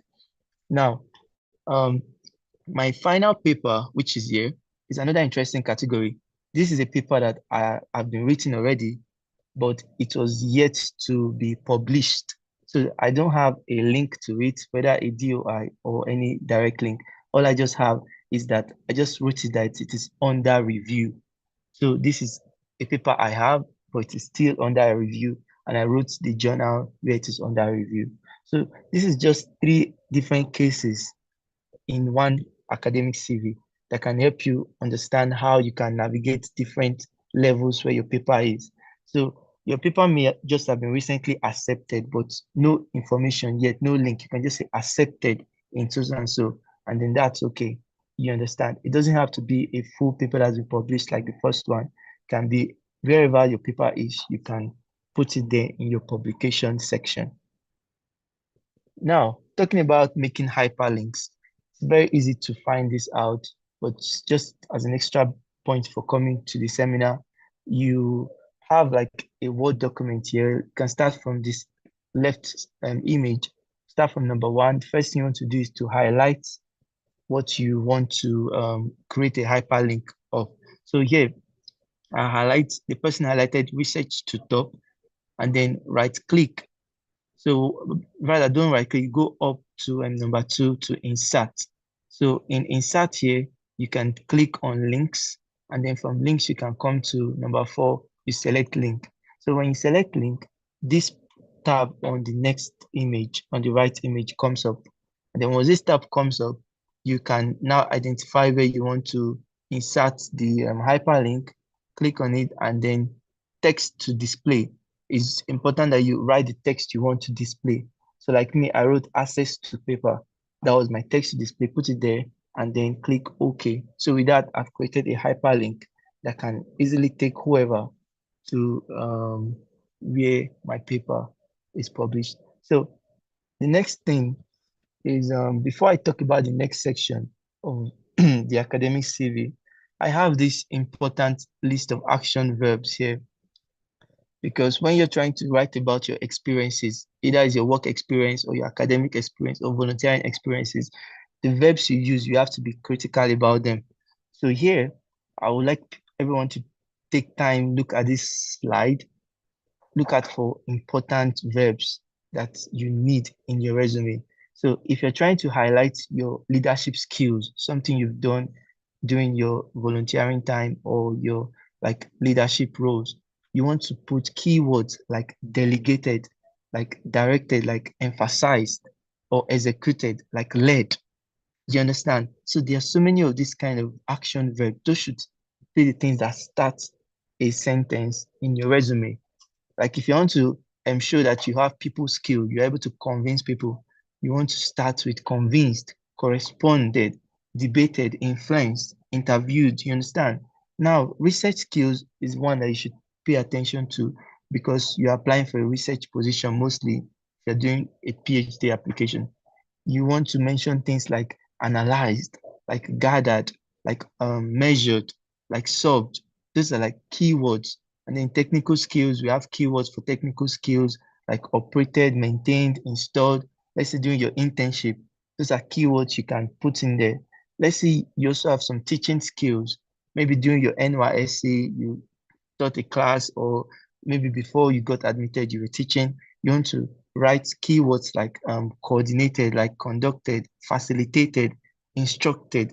You understand? So those are keywords that you should have at the back of your mind when you're drafting an academic CV. There are more here. Won't talk so much about them. We're not doing financial or data skills here. But if you have those experiences, you can also include them. Organization skills are also there, and there are more verbs, but please look at this slide later and then pick out the verbs that define what your experiences were at those times. So now moving back to the resume sections. At this point, I moved on after my education to now write my research and academic experience. Like you want to ask, what exactly are these experiences for this person? I can assure you that every one of you here have experiences. And for me, in this case, I added that, okay, I've graduated from school, but I'm still working and publishing papers with my advisor. So I classified myself as an independent researcher because I'm still I'm still doing like data analysis, I'm still publishing what I did in my school. So there, like you've seen before, gather is one of the words for research. So I have to put words like gathering, since it's still something I'm doing. So if you notice, there is gathering and there's gathered. So gathered means something you've done in the past, but gathering is something you're still doing actively. So gathering data, then assisting senior researchers. So those are things that I did as an independent researcher. Then now, another academic experience for me then was something I led my plant design team. And then I should talk about it too. So that was an academic experience. What did I do? I led the team, and then I also researched, which is another keyword. So something again that you should know is the fact that I'm introducing like quantity. So if there's example of the things you did that you can quantify it, mention the quantity. Like you led a team of how many? I led a team of 10 students, 10 finalists. That showed that I was not just leading 2 people and say I'm a leader. No. So there is some other things that, like now, when I talked about my experience as a STEM tutor, I did not put teacher. I put STEM tutor because I did something like this before I got admission. So I facilitated lesson plans for 25 pupils. So I'm giving numbers to most of the things I've done. So this can like summarize your research and academic experience. It doesn't have to be 3. It can be 2 things. It can even be 1 thing, but make sure that it is the key thing that describe what those experiences were for you. The next section is now my work experience. So my work experience as of the time I drafted this academic CV, I was doing my NYSC in Lagos. So my NYSC, I was with Lagos Bus Services Limited in Ilupeju. And there I was acting as a quality assurance supervisor trainee, because I was actually doing the role. The person doing the role left to the UK. So I classified myself as a quality assurance supervisor. Now, in this work experience, I want you to pay attention to something. I wrote the name of the company, Lagos Bus Services Limited, Ilupeju, but just under the name, I tried to like give a summary or a description of what they do, because it doesn't make sense for somebody reading watch your company, they don't really understand what that company do. But if you have this short description, which I italicized there, that would give them, oh, it's actually one of the leading transport asset companies in Lagos State. Okay, that's an interesting company. And then under here, I had my quality assurance internship. This is the one we do for 6 months. I did it in Mobile Oil Nigeria in Apapa. Then I talked about the company and what they do. We find out, talked about what I did, my experiences in the company. So you can take a cue from the way I drafted this section and work on yours while you're drafting yours. So as of that time, I was reviewing because as a supervisor, I should be reviewing things.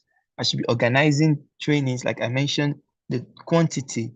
I also mentioned I collaborated with a team of 5. You understand? So mention those numbers. Even in my internship, what did I do? Conducted necessary tests, 5 to 10, 5 to 15, supported in testing, carried out, so those are keywords which must be incorporated in your resume or academic CV. So moving on to the volunteer or service work experience section. So here, you are not talking about a job you did. You're just talking about a volunteering service. So you should highlight the key things in that service. You cannot tell everything you did in your service, but you can say, okay, this is one of the main things I did, because you want your academic resume to be concise, remember. So you have to like pick out the key points that will market you or put your brand out there. So now, in my case here, I talked about what I did when I was in the camp. I was one of the lead volunteer for the lecture committee, and this is what I did. I was making PowerPoint presentation. I was leading some programs, and then I talked about my president role at the SP Nnamdi Azikiwe University, and this is what I did. I led my chapter because as president, you lead. Then quiz committee secretary. As quiz committee secretary, I'm supporting the chair. You've seen how those roles are like making sense with respect to how I'm calling them out. Then my technical editor role at a magazine, what did I do? I edited. Community volunteer, I volunteered over 500 hours. So if there's a way to quantify how many hours you volunteer for a service, I can say, I will encourage you to do that. It gives them an image. It's not something you do for like 10 minutes and not say, oh, I volunteered for this. No. So you can quantify your amount of service time that you contribute to a particular activity. So without wasting much time, I'll move straight to the next 2 sections on my academic CV. Here, I have my professional affiliations / memberships. I told you about different associations you can join depending on the program you're studying currently or you studied. So for me as an engineering graduate, I joined the Nigerian Society of Engineers, included it here. The month and the year I joined the society was also there.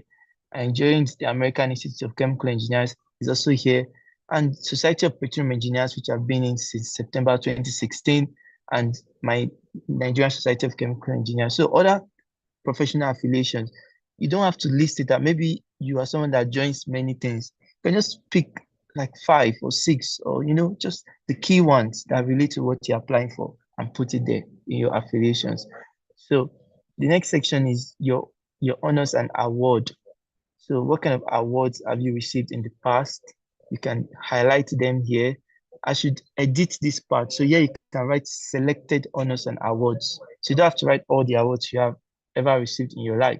You just select a couple of awards that are necessary or that you think that are really important awards and put it there in your honors and award category, and also include the year you got those awards. It tells how recent it is. It's not something you got in 2005 and you now put it there. It doesn't really add up now. So put the years you got the award to just give good context to when you receive the award. So on the last part of my resume sections, I included professional certifications because I want to build an academic brand. Remember, so my certifications, what kind of trainings have I done in the past? How would they help me towards this my goal and objective already listed? So my professional certifications are listed here. I took a course on HSE 1 to 3, 1, 2, and 3, and included which institute like provided the training. I did some online training on Aspen HYSIS, and then I included it here, and different kind of trainings too. So, and then my skills and additional information. This is where you can write things that you couldn't write elsewhere in your academic CV, like your technical skills. If you have those technical skills, list them out. Python, MATLAB, just write it out, your interest, also like write your interest too. So that would give them an idea of, okay, this is what this person is interested in. Do we have this kind of faculty doing this kind of research interest? You understand? So your interests, they are very important to you. You write them out. Then your hobbies too. Write what you like to do, and then the languages you speak. So these are things that can all be contained in your academic CV. Like I said, the format I use is not the standard, but the sections that I've listed, they're important for you. If you're building your brand, you have to list those sections, but you might design your academic CV in a different way. But please don't be too flashy with your design. You're applying for a professional opportunity, so you have to keep it professional, simple. For my own case, I just used a blank white page to write it neatly. If you try to do it online, they may make it so colorful and everything, which is also good. I'm not talking down about it, but you have to be objective too when you're going for that. So that's just a general advice on your resume or academic CV. So now, in summary of your academic CV, I would say again, you should use quantifiable metrics to demonstrate what you've done in the past. Don't just write, I did this. You have to say, I did this and this impacted so and so. You understand? So you should highlight your research projects, your publications, your award, build your brand to show your academic prowess. And then moving on to the next section of this presentation, which is on recommendation letters.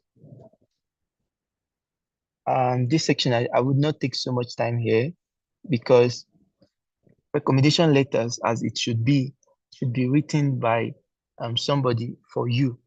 But sometimes you can actually have the opportunity of writing it for yourself, depending on how you and your professor or whoever is writing for you, depending on your relationship.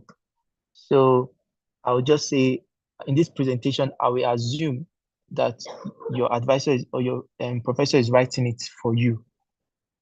That's how this presentation will go. So in this case now, let's say you want to contact a recommender that kind of knows you, but maybe he doesn't know you personally, and you want to introduce yourself to him or request that he writes a letter for you. In your email to this person, you should provide them with this academic resume or CV that we just finished creating. You provide them with a copy, then provide some clarification. I'll show some in the next slide. My example of the email I composed for a professor that I wanted to write for me. So provide clarification on why you really need this letter, what it is for, what have you done, you understand? Then provide talking points. So talking points for me are points that they can use to create this letter for you, and they mention deadlines. So as Obasi mentioned in the previous presentation, that letters of recommendation, they're important for your application here. And most times you need 3 recommenders to write for you. So one of the questions I heard of when he was still giving his own section was, do you need people that have PhD to write recommendation letters for you? And the answers were spot on. You don't necessarily need someone that has a PhD to write a recommendation letter for you. But if you're applying for a PhD position, then it is advisable to use people that have PhDs to write for you. There is no rule of thumb on it that it's a must, but it's an advice that if you're applying for a PhD position, knowing that people that will review your document, they will be PhDs or they will have PhD, you should use people that have PhDs to write for you. That's just what I would say on that. Now, in my recommendation letter email to this professor, I just wanted to introduce like clarification that, oh, this is my official correspondence, because probably I've been talking to this person on phone. Now I want to send an official email to them. Okay, so I was a student at Nnamdi Azikiwe University, and I requested a letter of recommendation from you.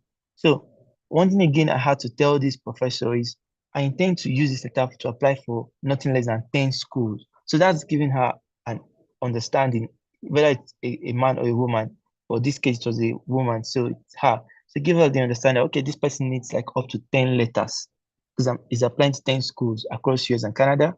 Then what have I done? What shows that I'm seriously doing this? I've written my GRE and I've written my IELTS, which I did well in. And I'm currently pursuing this kind of programs because of my research interest. So that's just like a clarification.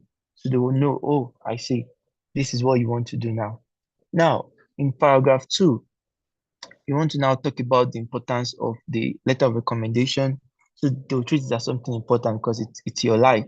So you want to let them know how they should try to put the story, they should make it personal, you understand?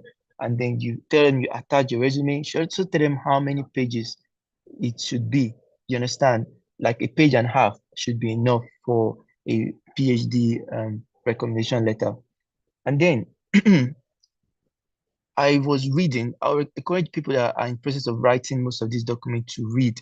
There is a book by Donald Asher. I wish I had a copy of the book here that I can send, but if you can find it, it's on writing.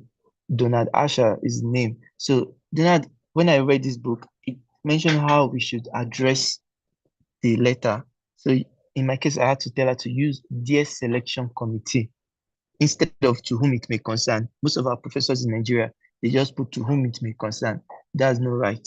So try to address to the selection committee. It's just a very small point, but it could go a long way in your application. So now, I now move on to tell her the talking points. So things that I think she should include in my letter of recommendation. You understand? I don't need somebody telling me, oh, he's a good boy, he's a good student. They have to write things that are really practical that I did. So talk about how I performed in my chemistry and material science classes. My CV, my transcript is there. You can see it and attest to it. And then talk about my research interest in metal organic framework and my publications and how much I love materials chemistry. Then she should also talk about my leadership skills, because while I was president of SP in Unizik, we invited her for a conference, and then talk about how that program added value. Just make it personal that, okay, this person is not just a student that I know from far.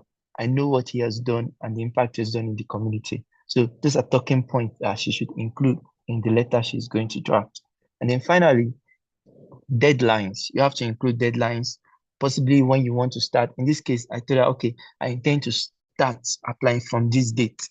So there's a date. So it's not going to be in the future. She already knows from this date, this person will start reading my letter, and then I should get my letter ready. Then a few prayer, because Nigerians, as we all like prayers, and people are happy when you pray for them. So just to make it like personal and family like. So that ended the recommendation letter request. So in summary, or to conclude, I just want to say this, that your brand is very important. And so you should review your resume, your recommendation letters, if you have opportunities to see them. Make sure they reflect your brand. Now, you can also send mentors and peers. Somebody will talk about mentors very soon, but you should reach out to your mentors, like ask them to review your letters, review your resume. Don't just assume it's perfect, because in your eyes it's perfect, but you need a second eye to look at it and give you feedback. And then lastly, you've done your hard work in school, so you built a brand already. So embrace it. No matter what you graduated with, even if it is a 2-1, a 2-2, just embrace your brand and build it. Sell it like that was the best that anybody can get. You understand? Put it out there with confidence so it can shine through your application materials. Then, in conclusion, this process, like Obasi has mentioned earlier, it's a full-time job.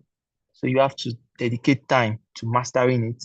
And then with the right approach, you can show your achievement and qualifications to advance your academic journey. So thank you so much for listening, everyone. I would be happy to entertain your questions and just show pictures of my first winter here in Bozeman. I was just playing in the snow till the cold came, then I went inside. So yeah, thank you so much for listening, everyone. I'll be able to take your questions. Yeah, thank you. Thank you so much, Emmanuel. I think this was an entire masterclass, particularly of the recommendation letter aspect, right? And going through every detail on the different resume sections. I think that was also very, very detailed. Thank you. Thank you very much. And just like you said, that the brand, you've already built the brand, right? It's a combination of what you've done in school, your achievements, where you want to get to, and then your person, your character, and you should embrace it and allow it to shine through confidently in your application. For me, I think that's a big take home from this session. Let it shine through, and it is evident in the way you reached out to professors, giving them talking points about you, reminding them about things you've done. I feel that's something. I once spoke to a commender, like I have a template that I use for all my students. I had to tell him, sir, please, I don't do templates, right? I have something I would like you to talk about because of what I'm applying to. And he opted that I send in talking points. So it's important that you let these persons, of course, know. So straight up, we'll jump into taking questions. So I think the first question I can see here is regarding completion, education period. So Samuel is asking, or so, say ideally you're supposed to start school in 2016 and finish in 2021, and then there are strikes, right? You started in 2016 and finished in 2023. How do you effectively, put this up on your CV? Okay, that's a very reality-based question because of our experiences in Nigeria. So I'll tell you to be frank about it. When you finish school, you can't change it. The factors were beyond you. So include the year you started, include the year you finished your program, and then perhaps in your SOP, and you could chip that in. You understand? You could chip that in during that time. And then something again that you can also gain is what did you do in the time when there was strike? What kind of value did you add to yourself? That can also go somewhere in your CV as well. Maybe you took some classes, maybe you did an internship or did a job. So you should try to include it in your CV. The things happen, it's not your fault, but don't lie about it. Even though you were meant to graduate in 2021 and it ended in 2023, put 2023 there. But you should also highlight it somewhere. The best place you can highlight it is in your SOP. You understand? And that would tell to them how you navigated those challenges. I hope I answered your Uh, question. perfect answer. Again, you don't want to keep explaining gaps in your academic journey without a job or a work experience covering for it. So if you go ahead to use 2021, you have 2 years to explain what you were doing with your life, right? Okay. So someone is asking, Zibila, how do I add abstracts presented at conferences in my CV? Mm, Good question, actually. So let me see if I can go to my own CV here and here in my publications. That should be here. 1 second. Okay, right here. So now with abstract, you're still going to have group of people you worked on that project with. So write the names of people there, and then when you want to now write the abstract part, you can write abstract submitted to so and so, or presented, or if it depends on where you presented it, because most times when you write an abstract, is that for a conference mostly. So you can put presented at maybe NICE, if you did it in NICE, National Nigerian Annual International Conference and Exhibition 2019, put it there. You understand? So abstract presented, it will have a title, it will have the names of authors, it will have the year you did it, but at the end you should put abstract or presented at, you understand, conference presented at so and so. So you can always find a way to include that in describing your publication. And it is also a publication. Maybe it's not a peer-reviewed journal, but it's also a publication which you did. So include it under your publication section. Yeah.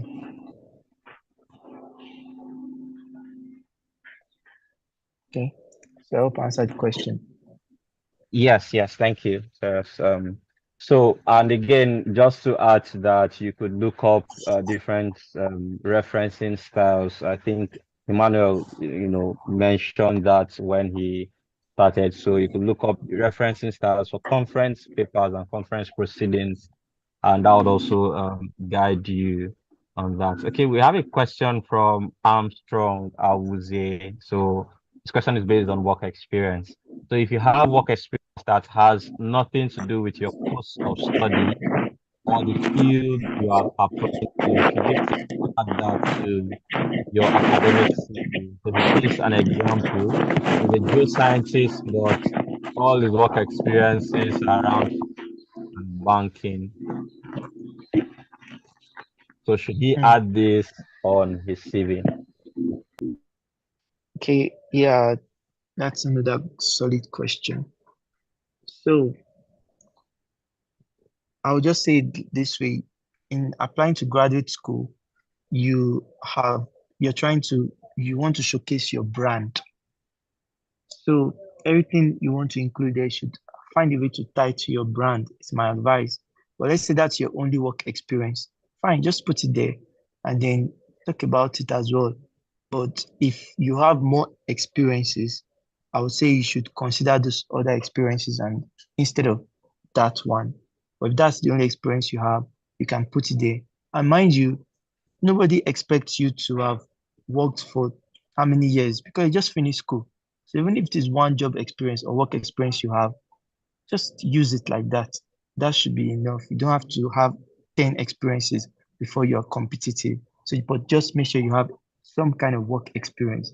So if that's the only one you have, I encourage you to use it and then try to put it in a very related way if you can. But if you have more experiences, I would say you should consider those ones more for the purpose of your academic brand. I hope I answered the question. Like exactly. Perfect answer. And again, I think work experience helps with showing your collaboration skill, your teamwork skill, that you're able to work with people really. It's not always about the field of study, but that you can, partner and collaborate with other persons. So I think we have a question here. Okay. Uh Okay, thank you very much, Obasi, for handling that. So yes, navigating PhD interview, and I think a little of this would also be touched on positioning for funding, right? Where you have a one-on-one discussion, but it's more on the panel session in day 4 and on the third day as well. So do well to join on those days. Okay, so final question here regarding academic brand. So for someone who participated in online fellowships and workshops, where should this be added on your CV? This is a question from Bella. Okay, that's another good question, Bella. So if you see in my own academic CV, I had a section where I titled Professional Certifications. And there are some online workshops I did there and trainings. That's exactly where I put it. Like the IFP school, it was an online program, online training. I put it in my certifications here. And then Udemy too, online courses. So this is a good section to put those like achievements. I hope I answered Okay. the question. Yeah, thank you. I think you can have conferences for conferences too. I think we spoke around that. Okay, I think we just have one more question. It's something I've seen, I think, twice or 3 times now. So I think I should just get your thought on it. But Ebuka has done a great work answering them on the chat section. So what would be a good count for an academic resume, page number? What would you say? Can it be? I think Samuel Olayemi is asking, can it be more than a page? Yeah, it's for academic CV. Yes, yes, more than a page. And I go with Ebuka, maximum of 3 pages. You're not like applying for a tenure track position. It's just graduate school. So 3 pages maximum. If you have 2 pages, perfect. If you have 1 page, that's okay. But aim for 3 pages. I think it should cover everything you've done in your career as of now. Yeah, that's my answer. Thank you so much, Emmanuel, for such insightful session. I really hope that when participants get this pack or go through this session again on YouTube, they are able to follow it step by step and then look at their CV. And also just to you know put it out there, we're also having an SOP review and maybe a CV review in one of our sessions. So do well to join our sessions to your CV or your SOP might just be what will be reviewed. All right. So thank you very much, Emmanuel, and for coming to share your wealth of knowledge with us on building an academic brand. Okay, please kindly stop sharing so I can share my screen. Thank you. All right. Thank you so much, everyone. Thank you, Cable. And then have a great one. Thank you so Thank much. you so much. It was good to have you here, and yeah, looking forward to having more cable ambassadors come to Montana. Right. Okay. Yeah. So let's see. Sorry. Since I'm having. Let me just share my screen.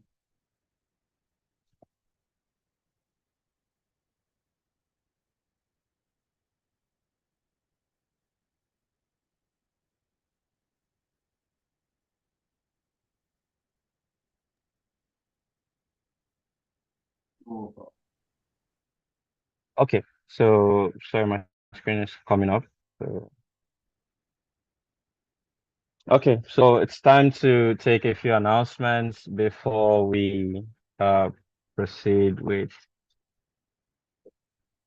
any other discussions for today. All right, so yes, this is a 4-day event, cutting across 2 weeks, and tomorrow would be our second day, and tomorrow we're having our grand keynote speech. Remember, the theme of this event is Beyond Boundaries, Transformative Strategies for U.S. Graduate School Triumph. So tomorrow, Professor David Bagley will be giving us the grand keynote speech. He's the Associate Dean, College of Engineering and Physical Sciences at the University of Wyoming. And also tomorrow we would also be talking about strategies for success and overcoming proficiency hurdles while preparing and writing the GRE. And Pascal Amuso would be anchoring that session. Pascal is a PhD student at Purdue University, also in the USA. So please do well to join us. And also remember, tomorrow's session starts by 5 p.m. West African time and not 6 p.m. So look out for the reminder. Mails will be sent to you. Look out for that mail and join in tomorrow for our session. Our next announcement is that you can follow us on all socials. This would also help you prepare for your grad school journey and also help us answer your questions as we go on. So you could join our Telegram channel where I think the link for the Telegram channel has been shared on the chat. So please, Victor, help me share. Apologies for that. I think it's cable_ng. Same as our YouTube and Instagram. And also on LinkedIn, you can reach us at Cable Nigeria. So please do well to follow us across our socials as we build a virtual community together. Okay, so at this point, I would like us to take our closing remarks, and I'd like to call one of our cable ambassadors to take this. Can I get a volunteer cable ambassador to take our closing remarks? If there's none, I would like to welcome our founder, Emmanuel. Please, can you take the closing remarks? Thank you. all right, guys. Thank you so much for joining us today. We just started today.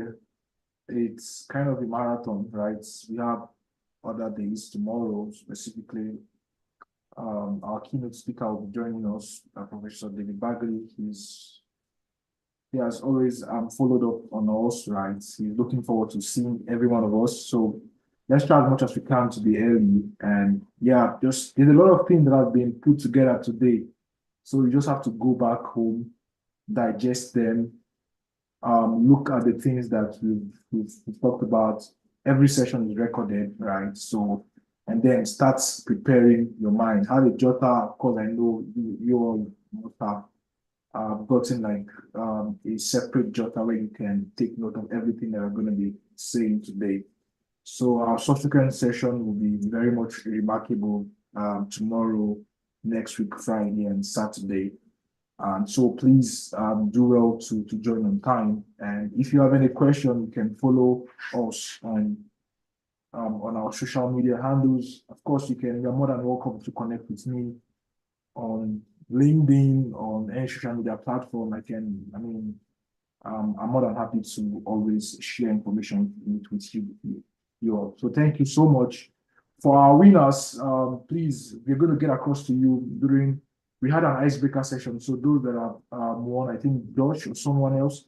So our team will get in touch with you with the prizes, the awesome prizes. And also tomorrow, we will be also going to have some other icebreaker sessions. So we are having specific prizes for everyone that would win on those particular days where we have icebreaker sessions. So I think that's all from my end. Thank you so much. Daniel, over to you. Thank you so much, Emmanuel, for such apt closing remark. And I think that it gets better by the day. This is just day one. So much foundation has been built. You've known how grad school works and how to build your own brand. And now, from tomorrow we are looking at how do you then use this brand you have built to create that pathway for yourself. So it's a program that I do not want any of you to miss. So reach out to your friends who are not here today.